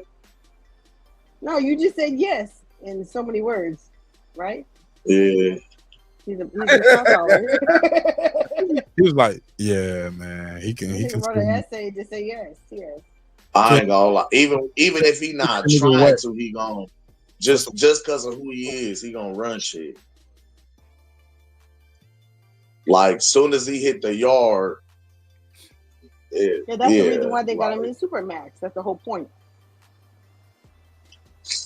What people don't understand, if people don't understand what a Supermax prison is a prison for people who are a threat or have posed themselves to be a threat in regular prison. So it's prison for people who are a super threat in prison. And they program completely different up there. That's a whole nother story. But they like the state can't handle their level of notoriety and all the things and all the power that they have there in a regular state prison. So they have to go to a supermax. Either they've done something, they've killed a guard, or they've they can prove they've killed other prisoners. That's the reason why they go to a supermax, 23 hours a day lockdown. Because like a prime example is like, let's say they sent him to a state prison in Illinois to serve his time. And Illinois being that particular prison being comprised of a great deal of members of that particular organization. That's almost like you just gave a general back to the army. You just gave him the head. I'll be right back. You just gave him the head? Yeah, I mean, no, not pause. Not you just gave him head. I'm saying you just put the head back on the proverbial snake that you initially said you was cutting off. Right. So that's why they have Supermax is prison for prisoners that got that kind of power. That's the best they can do. It doesn't matter if he denounced it. Mr. Hudson said, yeah, it don't matter that what Larry denounced. The influence is too deep. Absolutely. He's a god to a lot of these street niggas who ain't got nobody else to pray to. But now, I mean, it could also potentially do some good in a sense of, him. Let's say he comes back with a whole different mindset and chooses to enact and move a whole different way. And now you saying, hey, anybody that's a part of this thing, we gonna move like this from now on. Put the word out, and everybody that's rocking and moving like this, you know what I'm saying? Like it bring order. Absolutely. Yeah, because when you're in a supermax, there is a different order than when you go to like a state prison where it's like kind of chaotic, a little more chaotic. But what he will be against is maybe the Muslim influence that's there and the la M.A., you know what I'm saying? The Mexican mafia, you know what I'm saying? Mm-hmm. So he's going to have an army in order to get his word out, even if it's a good word, you know what I'm saying? And just depending on the politics that's there, he's going to have to, one man can't recreate order. And them dudes have been moving a different way. And then he comes like, hey, you kids settle down. Just listen to me. Like, nigga, get the fuck out of here. We ain't going to listen to you. And it's like, that's where I feel like you're going to have a lot of infighting, because you're going to have some that's been waiting on this day, like I say, that's beholden to this man. That's like, all right, whatever you on, I'm on, we rocking, we rolling. And you'll have guys that'll get behind that. And then you're going to have some that's like, man, fuck that. I've been riding and rocking this long, doing whatever I know this far without no guidance, direction.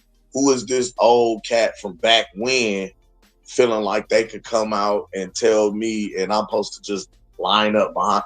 Man, fuck that. You know what I mean? So yeah, you're going to have it also depends on who the funding behind Larry. He got some money on the streets. You know what I'm saying? He got some power on the streets. So it depends on how much money he can, provide for people, because that's what it's about. Who's feeding me? Who can put money on my commissary? Who can make sure I'm safe? How much money you got coming in? I'm sure he got a lot of people. He's Larry Hoover. You know what I'm saying? You got motherfuckers on the streets giving him money.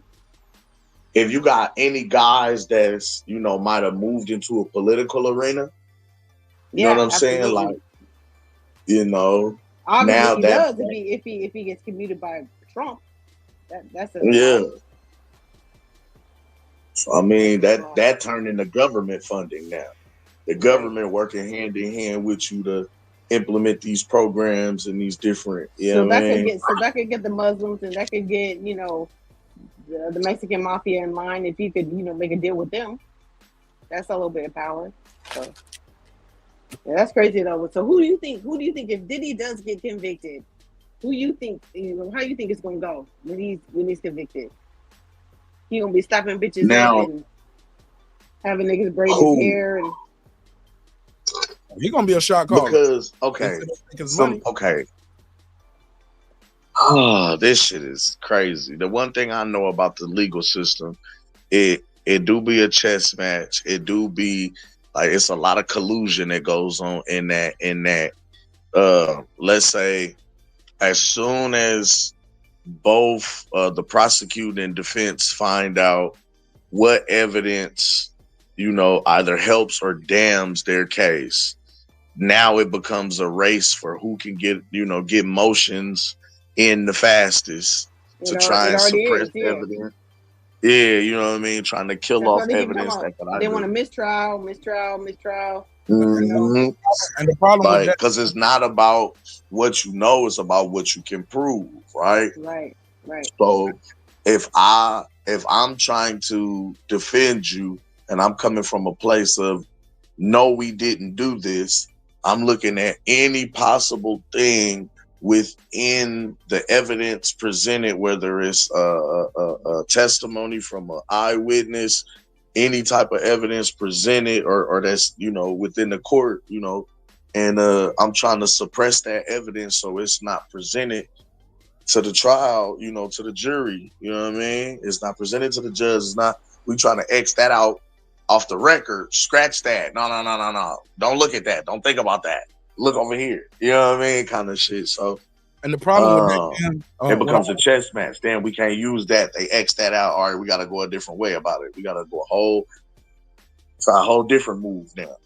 Let me the say thing something. I don't like about this shit is because what we are seeing and how we're seeing it play out on a major level with these major cases with these celebrities, man, you having people's lives being ruined by this same type of shit every day. That's regular Joes. That's just going through, getting caught up in the whole money grab of the legal system. You know what I mean? The suppression of evidence, the bullshit motions, the dragging out shit. Like, and the one thing I know about when you're charged, these niggas will take one incident, one charge, and trump it up into 4, 5, 6 different charges. So now when you walk into the courtroom, you look like this monster when really it was just a little disagreement or argument. You told this motherfucker you was gonna smack the shit out of him. But by the time it got to court on paper, like the game of telephone, it looked like you done threatened to kill him, like you a monster, you running a gang or criminal enterprise or organization, you the head of it. Like, you know what I mean? That's basically, so okay. Even if none of the big charges stick, we can at least get a lesser included offense out of it and still get a conviction. You know what I mean? So if I charge you with murder, I charge you with murder, first degree murder, use of a weapon to commit a felony. You know what I mean? By the end of it, you plea out to homicide or manslaughter. You know what I mean? By the end of it, you plea out to the manslaughter shit. Everything else dropped. Do you see the screen? Do you see the screen? Oh, I just seen it now. We get a conviction out of it. I'm landing my plane, sir. Shut the fuck up. Like, bro, It's all good, my nigga, but like we got you, bro. Like in a long term, like how you asked about the Larry Hoover shit, she was like, in a lot of words, yes. All I wanted to say, because I don't want to say it like that, man. It just. You don't like the way it's being presented, but it is what it is, nigga. But go ahead, Mark. Yeah, I don't want to make it sound damning, man, but it is what it is. Damning. It is damning. And they're not. You're going to have people that's willing to get out there on the front line about this shit and really go to bat behind this. We haven't heard the defense. We haven't heard the defenses, their witnesses, or anything like that yet. So don't hold on hope for Diddy. Go ahead, Mark. Good luck with that. I will say this. That's one of the problems that, and I'll keep it short. Cam, you made a good point. Like, it is a lot of things that happen back behind the scenes between the cops, well, or whoever's the investigator, the people prosecuting you, the judge, and it gets to a point where it's about wins and losses, when in essence it's supposed to be a search for the truth. Like if you have something that's exculpatory, meaning, for those who don't know meaning, hey, this proves that this guy didn't do it, you don't supposed to bury that just to like, well, shit, we already started this way, I got to keep going. I don't want to keep looking for the right person who did it. We just want this guy right here that we already got. We just want to get a win in this trial. And it's disgusting, man. About wins and justice. Go ahead. What I will say is that the defense seems to have done a good job of when a witness comes up and they say something happened, like you said, well, why did you keep working with this person? You know what I'm saying? That's a good way to sway the jury. Like, okay, well, if all these bad things happened and you saw these things, then why did you keep working with them? You know what I'm saying? So they have to dig deeper. That's what they're doing. That's the only thing they can do. And it starts to bring in the question, the character of the witness. Like, hey, now you up here testifying to all these egregious actions of this man. Why'd you come back to work right after you found out this shit was going on and continue to do? You know what I mean? Like, well, the thing before you go on, the example that I brought up the other day is that you can work for a job and you hate that job, but you need your paycheck. You know what I'm saying? It could be a lot of office politics. You know what I'm saying? It could be you go to work and you cry and listen to gospel music before you go into work every day, but you go into that motherfucker and you get your paycheck because of the money that you make, the people who are dependent on you, the bonuses that they say that you're gonna get. You know what I'm saying? Because there's a lot of psychological games when your money is on the line and when your survival is on the line. Now, the thing about you or me or Mark, and most of the people listening, is that you could say, fuck this shit, I'm gonna quit this job. Yes, you could do that, but at the same time, are you gonna find something better? I'm not leaving my job until I find something better. You know what I'm saying? I'm not gonna just move to, well, this is a better job. They're nicer to me, but they pay me a lot less. That's not reality. You know what I'm saying? But especially, in the same token, hold on, and especially thing is, hold on. There are laws that my boss, if somebody calls and says, what kind of an employee is she, or no, not that, but why did she get fired? You can't tell, my boss can't say why I got fired. They could say, would you be willing to rehire her or not? They could say yes or no. You know what I'm saying? And then that person can take it any way they want to. But when you're dealing on this level, Diddy can say whatever the fuck he wants to. He can tell, he's got power. Don't hire her. If you hire her, you can't work with this artist. You can't do this. You can't do that. You can't get this brand deal. You can't do that. He's got a lot more power than the average person does. Now that does make sense, and for sure. I think with certain people, of course, moral codes and values, right? Some people will die on the hill, just on the principle. You know what I mean? No matter what amount of money is involved. Like some people, like I'm about my respect. You know what I mean? Like I don't like to be like, I try to be respectful to people. I don't come off as disrespectful. I don't care how much money is on the table. You disrespect me, all the gloves is coming off type shit. You know what I mean? So it's like certain things that certain people are willing to do or not do. You know what I mean? No matter what's on the law. But Cam, when you and now you can say that, but there was a time that maybe when you were younger, you had fallen in love with the wrong kind of woman, or you had fallen in line with the wrong kind of people who were telling you that manhood looks like this or that. I mean, everybody has been young before. You know what I'm saying? We're talking about people when they were very young. We're not talking about people who are testifying now at the age that they are, doing the things that they did back then. You see what I'm saying? So age plays a part. And at the same time, a man like Diddy knows that. That's the reason why people use the word grooming, because you don't pick people who are on your power level to work with you. You don't pick people who have established a credit score, or, anything for themselves. You pick people who are struggling and willing to scramble and do anything for you. You know what I'm saying? That's where the power play comes in. They're destitute. You know what I'm saying? And then they get hooked on drugs and X and the lifestyle. The lifestyle is very addicting. You know what I'm saying? I've lived a good life. I've seen some things, but I've never lived a lifestyle. But even if I were the age of these people, then like my background and the way that I was raised, I wouldn't fall for a lot of things, but I might have fallen for some of them. You know what I'm saying? I'm not saying that, you know, even if you have good parents and you come from a good background and you have, you know, a home that you can go home to if shit don't work out. Sometimes you like, fuck that shit. I'm going for it. Like, I'm doing this thing. It's okay. I can get my ass beat. He got a plastic surgeon on speed dial. And then after the plastic surgeon, he gonna give me some money. He gonna buy me another car. I'm gonna go on trips. You know what I'm saying? Like, it gets addicting. Like, it's a repetitive, toxic cycle. Yeah, that's scary because it's like, when you think about it, I had to really, really think back to a point in life where I remember being like down bad, you know what I mean? Like out of there. And to think if somebody came along with this kind of money, this kind of influence, this kind of platform, what would you do? What would you they do? could potentially change your life shit. What would I have been willing to do back then? Or you back believe then, it, or even if they couldn't, even if they weren't willing to, if they told you and they laid it out and you said, come to this party, but they bought you an outfit, you know what I'm saying? They gave you a little bit of money in your pocket. This is the life you could live, right? But then all of a sudden you find out, hold on, there's a caveat. In order to continue this life, these are the things you got to do.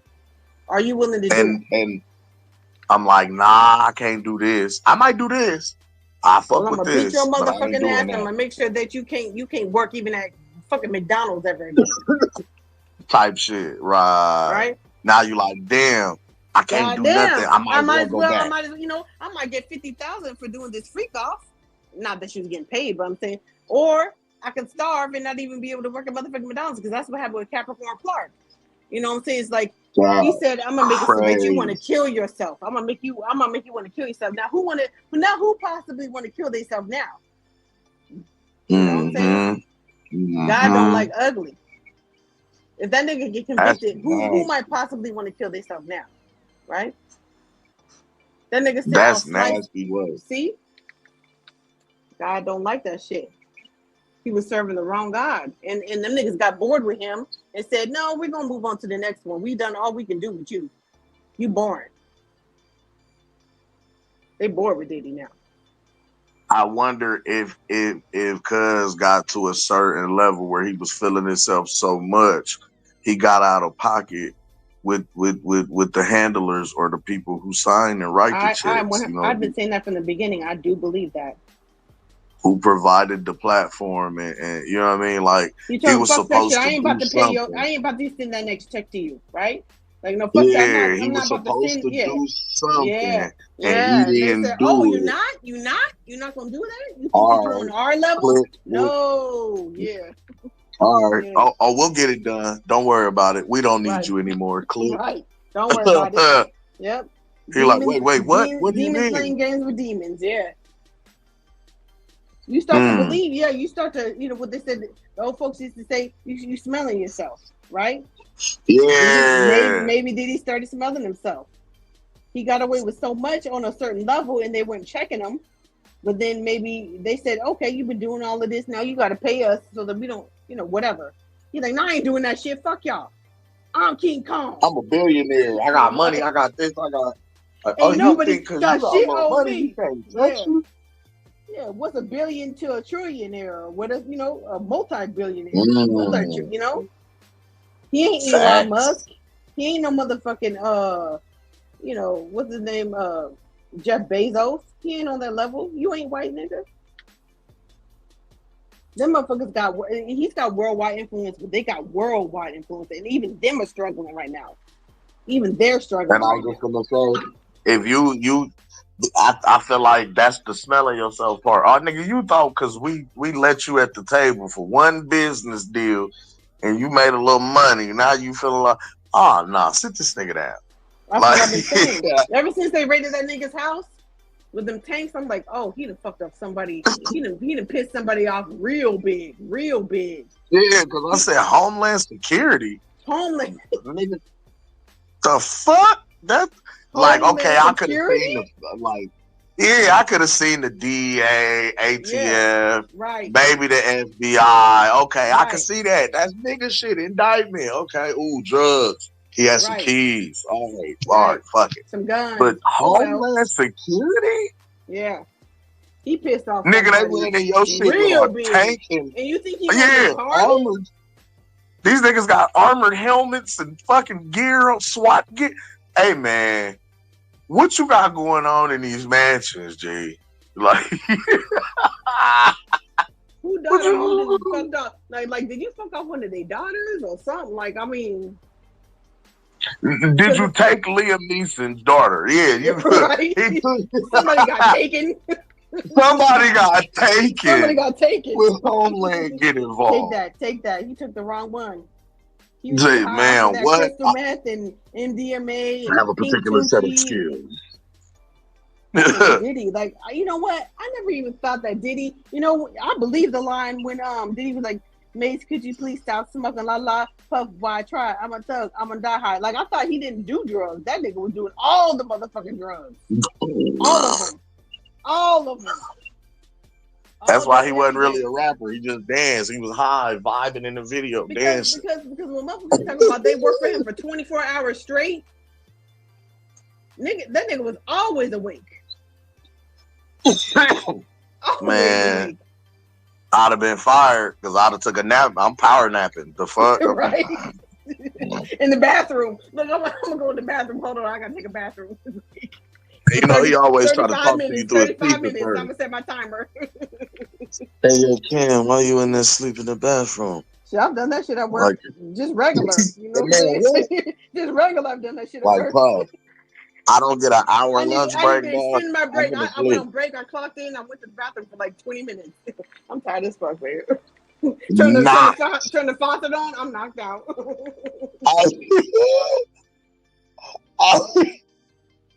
I ain't gonna lie. That's how I got caught sleeping at work. Nigga, I went, you know, the handicap stall with the sink in it.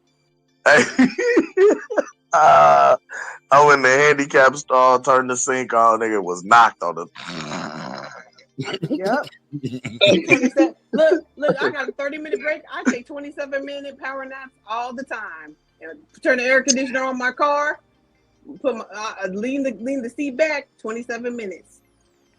Hop out, walk in, grab a soda, and clock back in like ain't shit. Come on, booty. Shit, I'm gonna give me some motherfucking sleep. Shit. Look, you gotta wrench out your mouth with a little soda. Wrench out your mouth. You came in there with power nap breath. That ain't the one.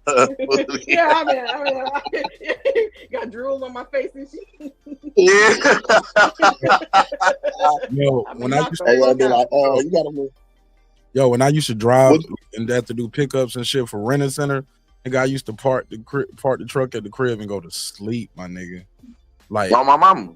Like, go straight to the house. I'm supposed to be running around knocking on niggas' doors. Nigga, I'm at the crib sleep. Especially like when I started working at this one company, bro, where I would drive my personal car around. Nigga, I'll pull up in the house, park that shit right in the garage. You know what I'm saying? Just in case they want to drive by the crib. Just in case they want to drive by, like they smart with it. Cribs. Man, and it ain't nothing like driving in the California sun, man. Driving towards the sun, driving home, man. That shit, I be rolling the windows down in the middle of the day, rolling the windows down, and don't let it be a traffic jam. Like, man, I ain't gonna make it. I'm praying, like, man, I gotta roll the windows down, turn the music up, drink a power drink. Man, I be ready to pull over. Like, what the fuck is going on, man? You be tired as fuck, man. Like, all of a sudden, you just be tired. But yeah, so 24 hours straight. Like, was he giving you some of the Tunchi too? Like, how did you stay awake? Niggas was definitely on Tunchi. Definitely on the Tunchi. That's crazy. I saw this thing going around, said when you're officially older than the parents on TV you watch. And I was like, ain't no way in hell Roseanne and them was 35 right here, bro. No way. No way. Man, Just no. like the motherfuckers on 90210. Hey, Harry and the Frog. Yesterday, somebody No way. No somebody way. said yesterday's 35 ain't today's 35. Like, you damn Just right. like the motherfuckers on 90210. All the motherfuckers was in high school looking old as fuck with receding hairlines and shit. Right. Like, your motherfuckers was old. And we We're like, oh, you a This senior. is teen life I want to live. Yeah, no, that motherfucker was old as fuck. I'm like 10 years old watching that shit. He a 7th year senior. The fuck? Cam, I got one for you, man. What would you do? What you do? You go to the barbershop and the barber doing this right here. Hold on.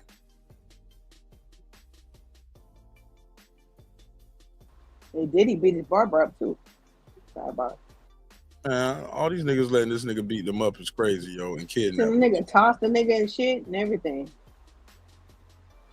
Super And villain. remember who was that? Steve I Stout? think it He be slapped the fuck out of Steve Diddy Stout. pop up in your shit with like 7 swole gorilla ass niggas. Them niggas whoop y'all. Yeah, that's what he gonna have to do. He gonna have to bring some goons in there. But just you beating me up just so I can No fucking way. have a job again, they come to work. They hold you down while he smack you around and talk your shit.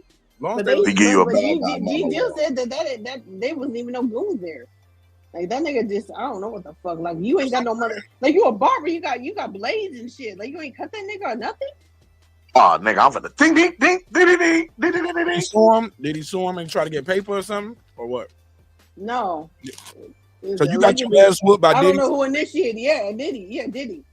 He said that's what Gene Jill said. He said you think he only beating women up? That nigga. He said I seen that nigga fade a lot of niggas because Kid Cudi talking about. I think that he thought about fighting Diddy or some shit. He said he'd have beat his motherfucking ass up day and night.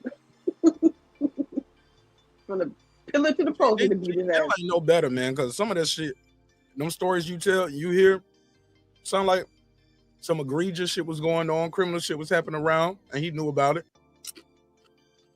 I hate when niggas like, man, you don't get paid no more, and then you want to tell everything. Yeah, but he swear to God that that's the reason why him and Diddy are not together anymore, because he didn't like the way he was talking to his mama. He said I think he said he saw him slap his mama or some shit. Slapped her wig straight. Nothing. And you did nothing. He left, I guess. You see this shit? I think that, yeah. Look at this. This nigga just started fish hooking the nigga mouth. Oh, nah, nigga. Oh, nah. Hell no. And he's just looking at him. Balls, bro. What the fuck? Yeah, nah. Nah. He didn't kick the nigga nuts or nothing. Then he just stuck a hot dog in this.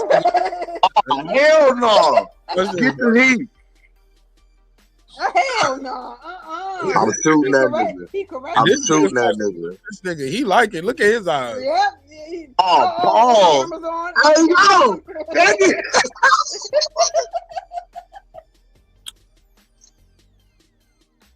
Nah, these niggas like that shit. Look how he fish hook Nigga. But he got a blade in his mouth. I mean, a blade in his hand, so. Yo, He that got is. his finger in his mouth? Yeah, he fish hooked that nigga with his fingers. He fish hooked that nigga with his finger in his mouth. Look what that he did nigga to the was back like, of he his ain't with it. head. Jesus. Did y'all see that nigga fade? No, that was a ball spot. That nigga got a ball spot in the back, Cam. Was it receive? Yeah, he got a whole timeline right there in the back. Let me see, what's this one? Yeah, somebody got to go see Jesus that day. Straight into it.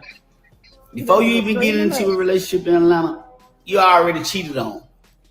I don't make the rule. I just report on them. Let die. But why you dating Shawty? Shawty dating 2, 3, 4 niggas. Why you dating Bruh? Bruh fucking about 4, 5 bitches. Like, man, Atlanta is just, hey, man.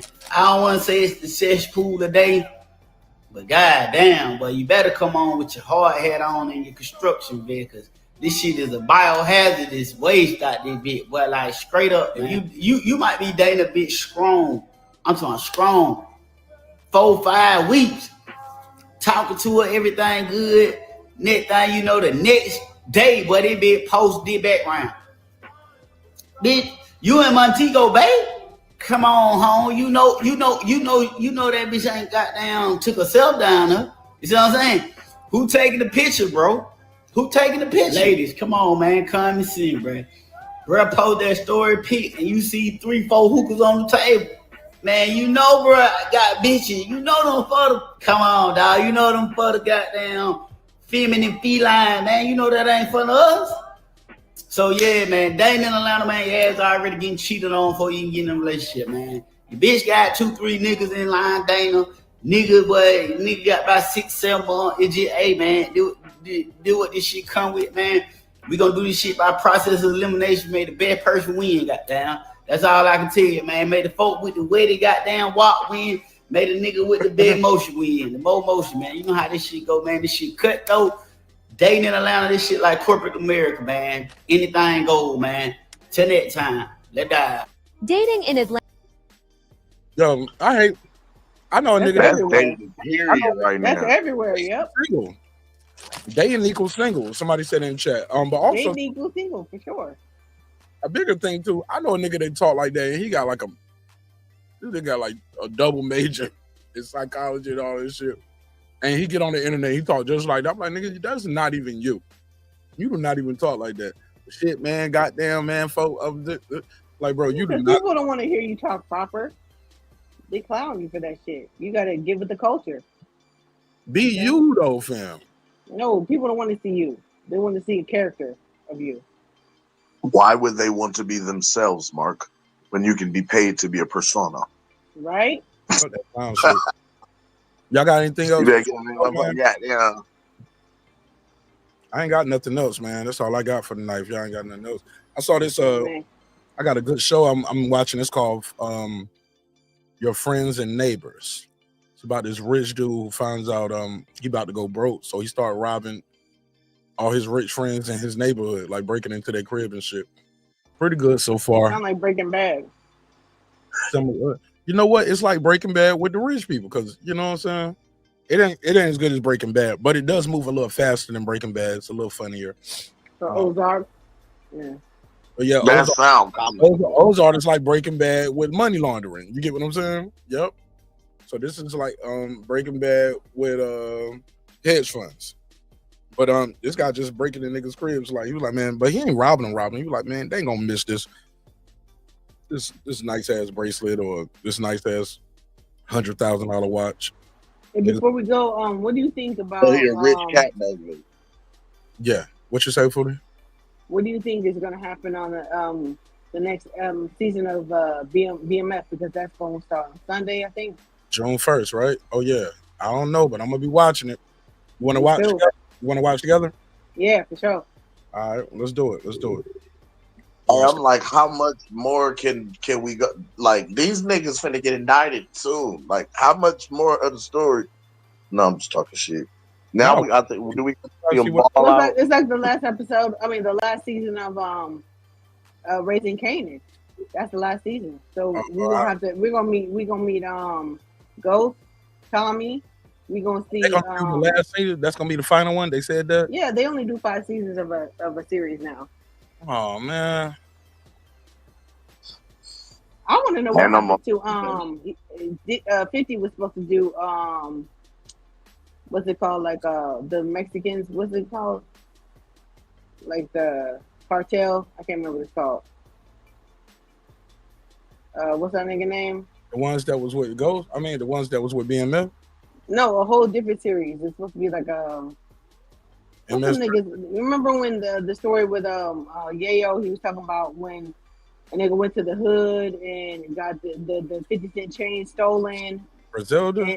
No, not Griselda, but what's that nigga name? Chapo? Chapo, yeah.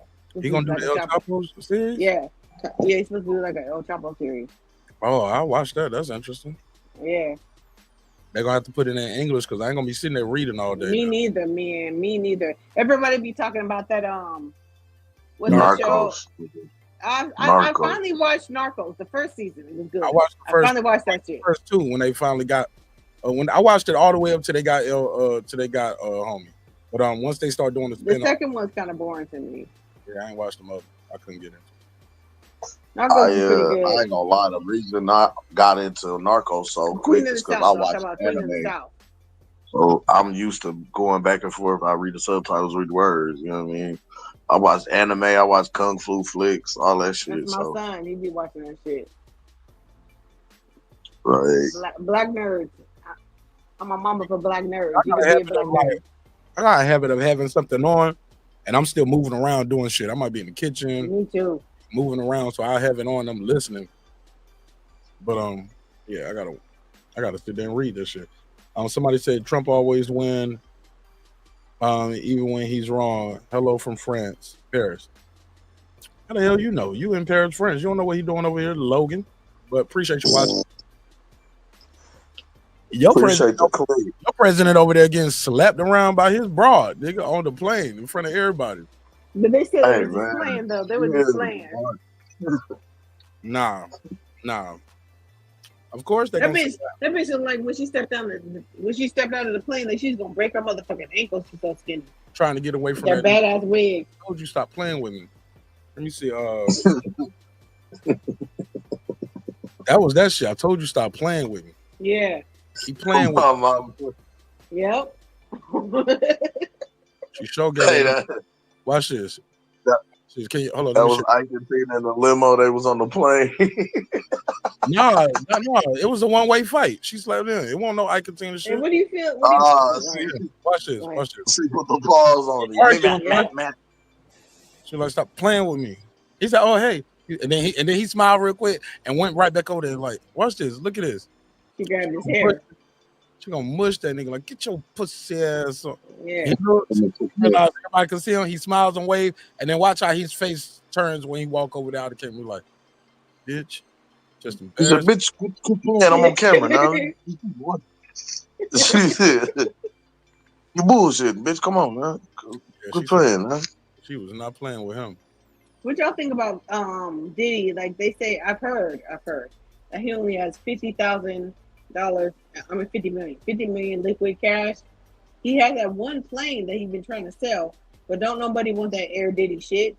Nobody wants that motherfucking air cum sucker. Like that motherfucker got all kind of DNA and shit. That was like rape. It was like rape up here. Yeah. Oh my God! Piss No. and shit air. Oh God! Would you want to buy if you had money to buy a plane? Would you want to buy that plane? They were like, "Hey, this is not gum on the seats right here. Something is sticky." Then that, you don't know who it is now. It's like you name that DNA. It's crazy. I don't know. Shit, that legal team might cost 50 million. Shit. No, I think I've heard they're about 17 million. For everybody together? Yeah, 17 million. Shit, he gonna need more than that because he gonna need the appeal because he about to lose this shit. Especially and hope it don't go to a state case. He about to lose this shit. California. Yeah. It don't matter what. That's why they keep talking about mistrial because it don't matter who they got to come up on the stand. And they're talking about it would be a good idea to put him on the stand. That would not be a good fucking idea. Not at all. Yeah, no. He shouldn't say a bitch ass thing. No, he's not that Don't good. put him I know he can act, but he's not that good of an actor. He does not at all. Like all the questions they're gonna ask him based on the testimonies that we've seen so far, and it's only day 11. Oh no. I don't know, man. I don't think he should take the stand, man. It's gonna be bad for him. Yeah, if they don't get a mistrial, I mean, if he can get through with just 2 days of testimony and get out, because you know how some of these people, it seems like I said, the judge is rushing some of this shit. Even with, like I said, one of those things they said they couldn't get in evidence. They wanted struck from the evidence, but they was like, nah, I'm allowed. It was like, well, we can't even bring Cassie back to cross-examine her. Why should that be allowed in? Nah, I'm allowed. Take it up on the pill, bitch. Like, it's straight like that. It's over. Oh, that mean the motherfucking jig is up. The phone call been made already. It don't matter what he say or do, he hit. Like good That's weed. why they keep yelling mistrial. Unless they don't got to one of them jurors. All you need to do is get to one juror. And I ain't gonna lie, if I was on that jury, I'm for sale, my nigga. Like, Some of the people are saying, some of the people that have been in the courtroom are saying that there's one black female juror that doesn't seem like she's convinced. Like she's like, black men have been prosecuted for centuries in America. 6 white women over there. Yeah, yep. Yeah. They might be able to turn her. All you need is one. Yeah. And you need is one, and you need them to hold out too. Damn. But look, if the deadlock, but if it's a deadlock or a mistrial, they could just try again. Yeah. The fucked up part, they could just keep trying. And if they'd already drained him of all his money, they're suspending At all of his. one point, it's just double jeopardy. Damn it! Like you got to get found not guilty. You got to get found not guilty for double jeopardy. Yeah, that's true. Yeah. They could just keep that mistrial shit is nasty. And that nigga NBA Youngboy was about to do not NBA Youngboy. What's his name? YNW Melly. He about to do a whole nother trial. You know what I'm saying? Where he getting the money from? Shit. Right. He got a deal. Somebody in that label backing him. Somebody pushing that shit, but that's crazy, bro. That's crazy. And he's still sitting in jail. Yeah. You get what I'm saying? Yeah. In jail, mistrial. We're gonna keep and they just get to keep trying and trying till they get a right jury, and they learn from their mistakes from the last trial, so they get a better. Oh yeah. To try again. You know what I'm saying? Shit blow my mind, and that's messed up shit right there. They get to keep trying. Well, both sides get to keep trying. Yep. Well, yeah, but they're on the defense, so that's fucked up. Yeah. They're on defense, and you got to spend money for that shit. That's what I'm saying. Where the fuck he getting the money to keep trying and trying again? At some point, you gotta take a plea. You gotta cop a plea. They gotta offer you a plea. They might not. Yeah, that's true. Yeah, you're right. If on a murder, what trial? And on a double murder, well, like what you fighting for? Life? 40 years? Right. What's the plea?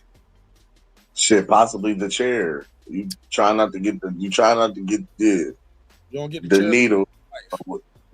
You try not to get the needle, or you try not to get life. But yeah. And remember when Diddy was in that movie? What was the movie with Halle Berry that she got an Oscar? Monsters Ball. And he was her baby daddy or whatever, and he was on death row. He's like, he got monster balls. he got monster balls. He's like, flip the switch, flip the switch. I never saw that movie other than the sex scene. I'm gonna be honest. Yeah, he was. That was a sad. That's the only thing worth seeing. Yeah. Saw the sex scene, man. That's it. That's the only thing worth seeing. He was in that movie. He was on death row, and they were like, any last words? He's like, flip the switch. Oh, that's gangster. He ain't saying that now. I'm fighting for my life, like R. Kelly. Oh my God, Gayle King, man. If it turns out Megan is one of those like that shit comes back to haunt her, too, like that'll be like 2 for 2 with Gayle King, right? It was the R. Kelly joint came back. Is who's another one? Did she do another interview? She did one with Lisa Leslie that backfired. And she was it was about Lisa Leslie. Man, that Meg the Stallion shit. We knew what the Leslie about after Kobe died, and then she brought up those rape allegations. Right at no, Gayle King brought it up when Lisa Leslie sitting down with a Gayle King interview, thinking she talking about the fond memories of Kobe, and Gayle King brought up, she flipped the switch. Yeah, she flipped the switch. She flipped the switch. It was like, so how about you? Money, man. You didn't have any trouble being friends with him after those rape allegations? She was like, bitch, what? This is my friend, and he just passed away. Like Cameron when he was on that interview. Like, I don't know about that, but pink power, pink horsepower. Available now. Don't know nothing about that shit. Yeah. Can you imagine if Mace were to take the stand and see what he said? Well, no, that's way before this era. It's a different era. Yeah. Yeah, they bring up shit from the 90s, bro. I'm like, man, he's definitely cooked. They bring it up 97, 98. It's OV. It's OV, bro. Yeah. Shit from when Big was alive and like that whole Faith Evans and 112, what they saw, fucking Carl Thomas, all the motherfuckers, all the shit they saw. Stevie. Man, that'll just be people piling on too, though. But that's crazy, man. That's crazy. And I know they seen some shit. That's why he gave all them niggas back their masters so they wouldn't pile up. NDA and all of that stuff don't start. It ain't got nothing to do with criminal charges. You've seen the criminal, criminal. That's why Cat was still able to testify after getting that money. Yeah, he gave all the bad boy artists back their masters so they wouldn't pile on the testify. They had to sign if they accept get this money. If they accept, hold up, but peep this. That means they couldn't do like a tell-all book or do documentaries and shit like that, interviews. Right. People that accept it. Some people was like, nah, it ain't no money in that anyway. At this point, you get what I'm saying? Yeah, because the masters weren't worth anything because it's now on streaming. They're streaming. The money they get on streaming ain't nothing. You know what I'm saying? Like even Snoop Dogg said he got to sell like 20 million streams or something like that equals like $100,000 or some crazy shit. That's crazy. He said, "How I get $1 billion streams and I ain't got $1 billion, or $1 billion streams and I ain't even got $1 million?" You know what I'm saying? It would sound crazy like that. That's crazy. That's just like being a YouTube influencer. You got like 1 million followers, but then you try to sell your product and they don't even hardly anybody buys that shit. Like, why can't you ask everybody for $1? If everybody give you $1, you got $1 million or $10 million. You know? Exactly. It ain't even that right. They ain't even be on it like that. You would think, right? You got 30. I got 31,000 subscribers. You think everybody gives me $1 a month? No, that's not. That becomes a game of numbers. And if you sitting around hoping for that, you're a damn sucker. You're a damn fool and a sucker. You better go get a job. That's what you're hoping for. I'm gonna get 100,000, and everybody gonna give me $1. No, that's not what's gonna happen. You're not even gonna get 10% of those people to give you $1. Not even gonna get 10,000 people to give you $1. Or to watch your videos every month. You know what I'm saying? Right. People go with it. The likes, like you got 30,000 people watching the stream, and you only got 2,000 likes. Right. It's rare. Usually you get average on about 10% of an upload, and that's an upload, not a live stream, but an uploaded video. Like if you get 10,000 views, you lucky if you get 1,000 likes. You get what I'm saying? Yeah. Like if you get 1,000 likes, if you got a video with 10,000. That's sick. I didn't even think about that. Now I look at a video, it got hundreds of thousands of views, and then only like 400 likes or shit. Right. Mm-hmm. I got a video right now that's on my shorts feed, and it's like, let me see. I think it's like 120,000 views on it, right? And every time I look up somebody's watching this video, it's 120,000 views, but it's only 11,000 likes. You get what I'm saying on this video right here? Mm-hmm. Hey, Mark got a video I commented on that arm stretcher thing that you got. I said, that's like the thigh master for men. I bought that shit. That shit worked. Like the shake weight. Remember those shake weight commercials? I got the shake weight in my gym upstairs too. I got that upstairs too. The commercials was crazy, man. The next day, I got a crazy commercial for you, yo. Did y'all see the Mike Tyson commercial? Please tell me. Oh, let me go to my homegirl's joint because she sent me this shit. Because I was in North Carolina and I saw it and I was busting out laughing. I was at a bar and I was like, yo, like, look at this. And it was like my homie, his girl, and it was just a group of us. And I was like, yo, look at this. And I'm watching the TV and they just looking, but they don't see what I see. I was like, nigga, they got Mike Tyson up here looking crazy as hell. He said, me and my family were watching our house be built from the ground up. I don't know. My favorite commercial was a Forbidden commercial that got banned. That shit was hilarious. And this It was a Sprite commercial, nigga. They showed Shorty. It was like they pull into a hotel. Shorty in there topping Buddy off, and he thinking about a Sprite. And they showed the Sprite. Fizz in her face. What? What you talking about? I'm lost. All I heard was somebody getting It was a commercial. I saw that shit. You know they be having like I'm scrolling through YouTube. There was like commercials that was banned or whatever. Oh, okay. And it was like this commercial was shot overseas or some shit, and it was a Sprite commercial, and it was like Shorty was in the hotel room topping this dude off, and that nigga was like, "Man, I could go for an ice cold Sprite right now," type shit. And that nigga got ready to. He opened it up and it was like suds all over the face. She's like, "Oh my mom." Yeah. I need send me that shit. Send me that shit.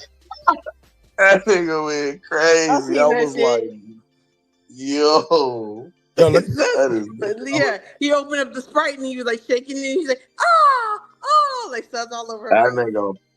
He this what I saw, nigga. He bust, nigga.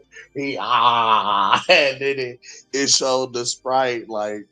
Send me that shit. When she got a mouthful of Sprite. Send me that shit. Hey, look, check this commercial out right here. This is, look at this. First of all, look at this. Moist Mike, 833 Moist Mike. This is Dr. Squash Total Moisturizing Soap. Mike Tyson doing a commercial for this. This shit is gay as hell too. I hate that word moist. Take a bite out of dryness with Dr. Squash Total Moisture.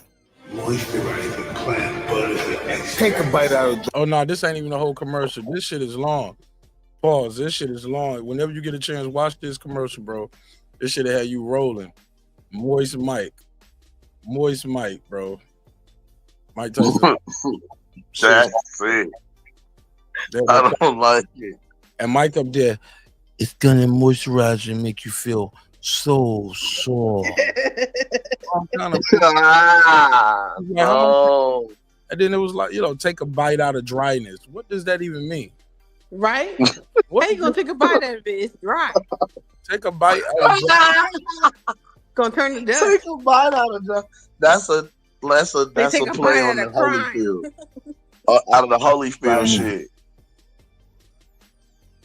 Dr. Squash. Have y'all ever watched the commercials like any of the TV shows we watched back in the day? Oh, you go, look.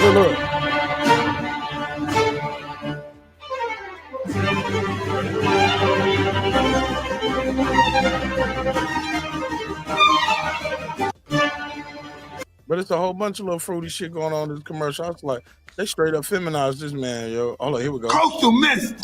This soap is sensuous. And the ingredients is naturally conscious. Get Dr. Squash your heart. Buy Dr. Squash for your skin. In stores and online at drsquash.com. Feel like a man. Smell like a champion. Okay, so that's a different one. That ain't the other one.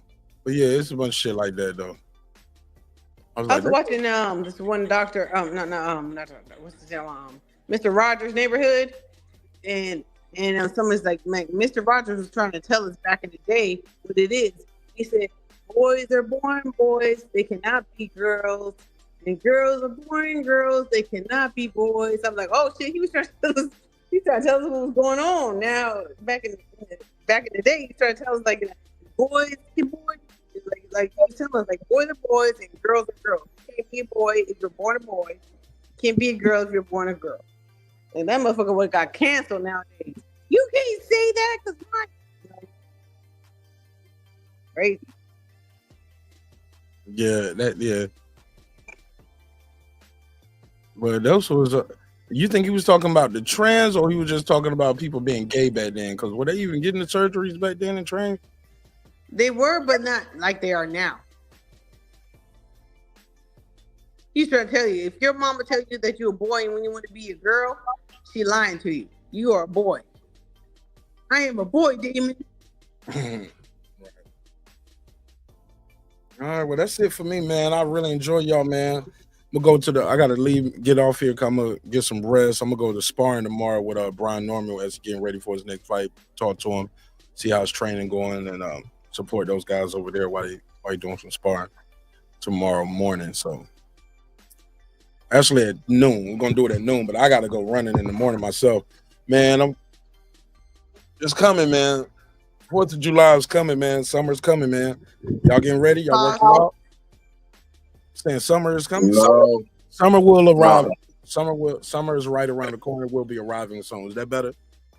Nah, but you should have gone out. I mean, I enjoyed the show tonight, but should have gone live tomorrow night because we need to talk about that card that's going on this weekend. We can talk about it tomorrow because it's Saturday, probably Saturday. So we'll do our final predictions on this. Cool. Hey, I'm doing I'm getting fight ready in a minute. You know, I gotta be ready for September. Who you fighting? M&M's. I'm going to Vegas.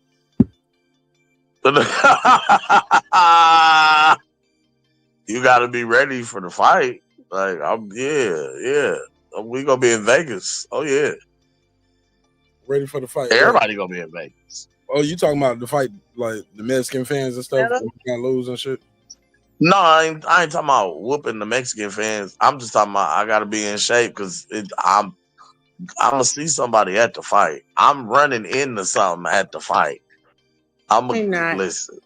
I'm gonna be at the fight. If you go there with that mentality, that's what you're gonna get too, though. I'm gonna let you know.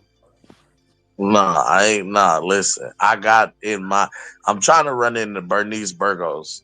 Oh no, you ain't ready for show. I'm trying to run into India Love at the fight. You just gotta have your paper up by September. That's what I'm saying. Exactly. That's what I'm on right now. Money moves. Well, look, what you know is 13 years from now, she could say you made her do it, though. You'll be in trial. So. No, she ain't looking for you. You ain't nobody. She's looking for. That's why they looking for me. Shit. I don't want to listen. Now you can hit it and quit it easy. Yeah. Smack. When I'm out. I don't. Final thoughts. My final thoughts before I get off. Thank you, Mark Nash. Is if you guys were security for the Diddy team and the Cassie team or whatever, and you saw Diddy kicking this bitch ass from pillar to post and all that kind of shit, what would you do? What would you do? I would ask for a raise, and I would have some blackmail. I would blackmail that nigga. I ain't gonna lie. I would be on trial for extortion and racketeering. I would blackmail that nigga. I would have sold the tape. Yeah. You wouldn't try to stop him? After I got my blackmail evidence, after I recorded it. Hey, look, it'll be a video like this, fool. You be like, "Hey, man, stop doing that. What you doing right there?" You know what I'm saying? Yeah. Stop that. Beat your ass. and look, I'll be narrating too. I'll be like, "This is me about to go break up a fight with Sean Diddy Combs." Like, hey man, what you doing, bro? He give a date timestamps. Mm-hmm. Yeah, but yeah, I don't know. I don't think I got it in me to watch a dude just sit there and beat up a girl like that. I never had that experience in my life where I just been around a guy beating up a girl, even to this day. And I think he's like 105 pounds. You know what I'm saying? I don't think I got it in me to watch a dude beat up on a chick. You know what I'm saying? But my wife's grandfather, that's how he died. Breaking up a fight with the neighbor and his wife, and the neighbor stabbed him in the head with a screwdriver. That's crazy. He does life. That family, my wife, their family ended up without their grandfather, and that lady ended up marrying somebody else.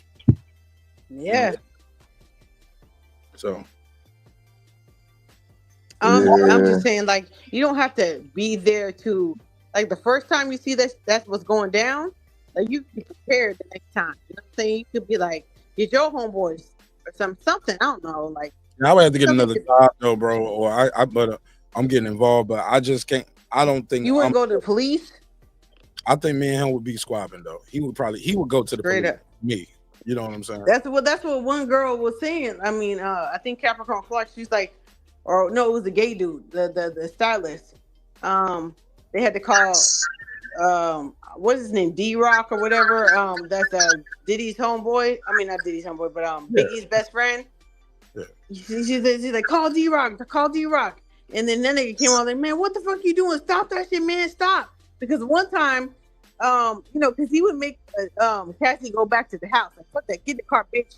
You've been doing me wrong, get in the car. And that nigga would like kick her out the house and be kicking her in the street. And he's like, man, what the fuck you doing? Like, man, stop that shit. That was like only like one account of many, many accounts. You know what I'm saying? Yeah, and if you call yourself a protector, like who are you protecting? The predator or the prey? And we'll table it there, ladies and gentlemen. Appreciate y'all, man. Foodie, does this camera look better? This is the one I sent you the video of. Yeah, you look good, man. It's better? Cool. All right. Well, that's it. Man. I'm gonna catch y'all next time, man. Thank you for having me on. And you can do stuff. Well, I got this block, so I got it blocked. But if I didn't have that switch turn, you can do like this and zoom in and out and all of that kind of stuff. So it's kind of dope. And it got a gimbal on it, so if I move like this, it'll follow me left and right. But I cut that off because I don't want the camera to just be moving around, or if I'm moving with my hands, be zooming in and out. But it's kind of cool. So look into that one that I sent you. All right, Cam, you got any final thoughts? Man, peace to y'all, man. All right. No, I'm joking. Nah, man, I really ain't got too much to say. Y'all know where to catch me at, man. Me and Gooch going back live. It's boxing to you. Get back up and rolling. Crawford by UD? Of course, Crawford, unanimous decision. Crawford by unanimous decision. He gonna knock him down too. No, I got Crawford by unanimous though. Like, we definitely gonna outbox that man. He got concrete feet. Turn and burn. That jab is gonna do him wrong. Yeah, I saw this video go around with Io. He was talking about, he was interviewing Jose Benavidez Sr. And you talk about leading the witness. He was like, and coach, I don't know why they saying this. Why they gonna think this? And I was like, bro, you leading the witness, man. But he was like, it's gonna be a boring fight. He ain't gonna stand toe to toe. I was like, he ain't gotta stand toe to toe to win the fight. No, he does not. It blows my mind when they want somebody to fight a fight where it helps them win. But they want him to go in there and put his head down and just throw punches like we in a barroom brawl. It's boxing. Hey, Kim, they want to be like this. Exactly. Rock'em sock'em ass shit, man. That's not how the game go, bro. He too smart and got too much skill, too much. Like, why give up your advantages, your footwork, your speed, your angles? Like, why give that up? Your reach. Your reach. Yeah, like, nah, bro, don't get me on that, because I already know somebody right now. They was like, we had a whole little argument about a game plan for a different fighter. And I was like, well, you got the reach advantage. Why would you fight him on the inside? And he was like, because that's how we're going to beat him and stop him. I was like, but you got the reach advantage. And he had a whole reason for it. But it was like, we don't think he's going to take it. Beat him. Even if you stop him inside, it's like you pick him up. You fight your way there. You start from out here with your reach. Right. You know what I mean? And, like, you know what I mean? Chop away at the tree, and when you find the opening, bing bow. You feel what I'm saying? And then just I'm gonna go in and I'm gonna fight you in a fight. I don't know, bro. But that's all I got, man. I gotta go, Cam. I've been saying I gotta go. Peace, bro. Do your 1-2 thing, man. All right, peace. Hey, man, this is another great episode of Breaking Beats, where we break down business, entertainment, art, technology, sports, and any damn thing else you and I feel like talking about. It's a hip hop, political sports show with a comedy twist. We like to let the jokes fly because life is serious enough, man. Shout out to my special guest, Foodie with the Beauty. And shout out to my guy, I am Cam Edwards. Appreciate you guys for pulling up. And shout out to everybody who was in the chat. Thank you for your time, your energy. Thanks for allowing me the opportunity to entertain you all this evening and this morning, depending on what side of the earth you at. Hopefully you were entertained. And if not, we'll try again on the next episode. Respect is free. Disrespect gonna cost you everything. Your family, your freedom, your finances, most important, your life. Let's show each other love and respect. If we can't do that, let's just show each other the door. You go your way, I go mine. God willing, we both will do fine. Hey, look, sometimes we're going to agree. Sometimes we're going to disagree. But one thing's for certain, two things for sure, homeboy, homegirl. Never forget this. I built this shit. Me. Brick by brick.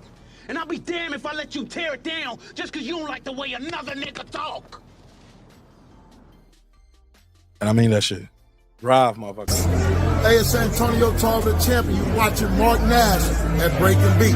I usually don't do drops, but I'm gonna give you one, bro. I'm gonna give you one. I love you, champ. Peace.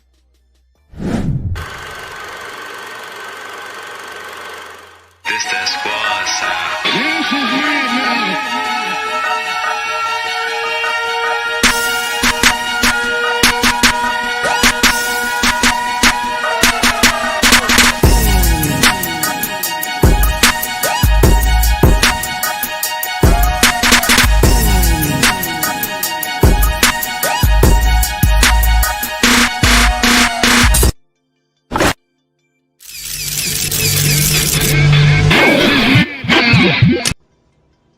Subscribe. I don't care how many subscribers he has. Support him. So he made all this possible. He made this possible. Not at all, Dr. Mark. God, Tell me this shit just. God made all this possible, and so did viewers like you. I'll see you on the next one. Peace.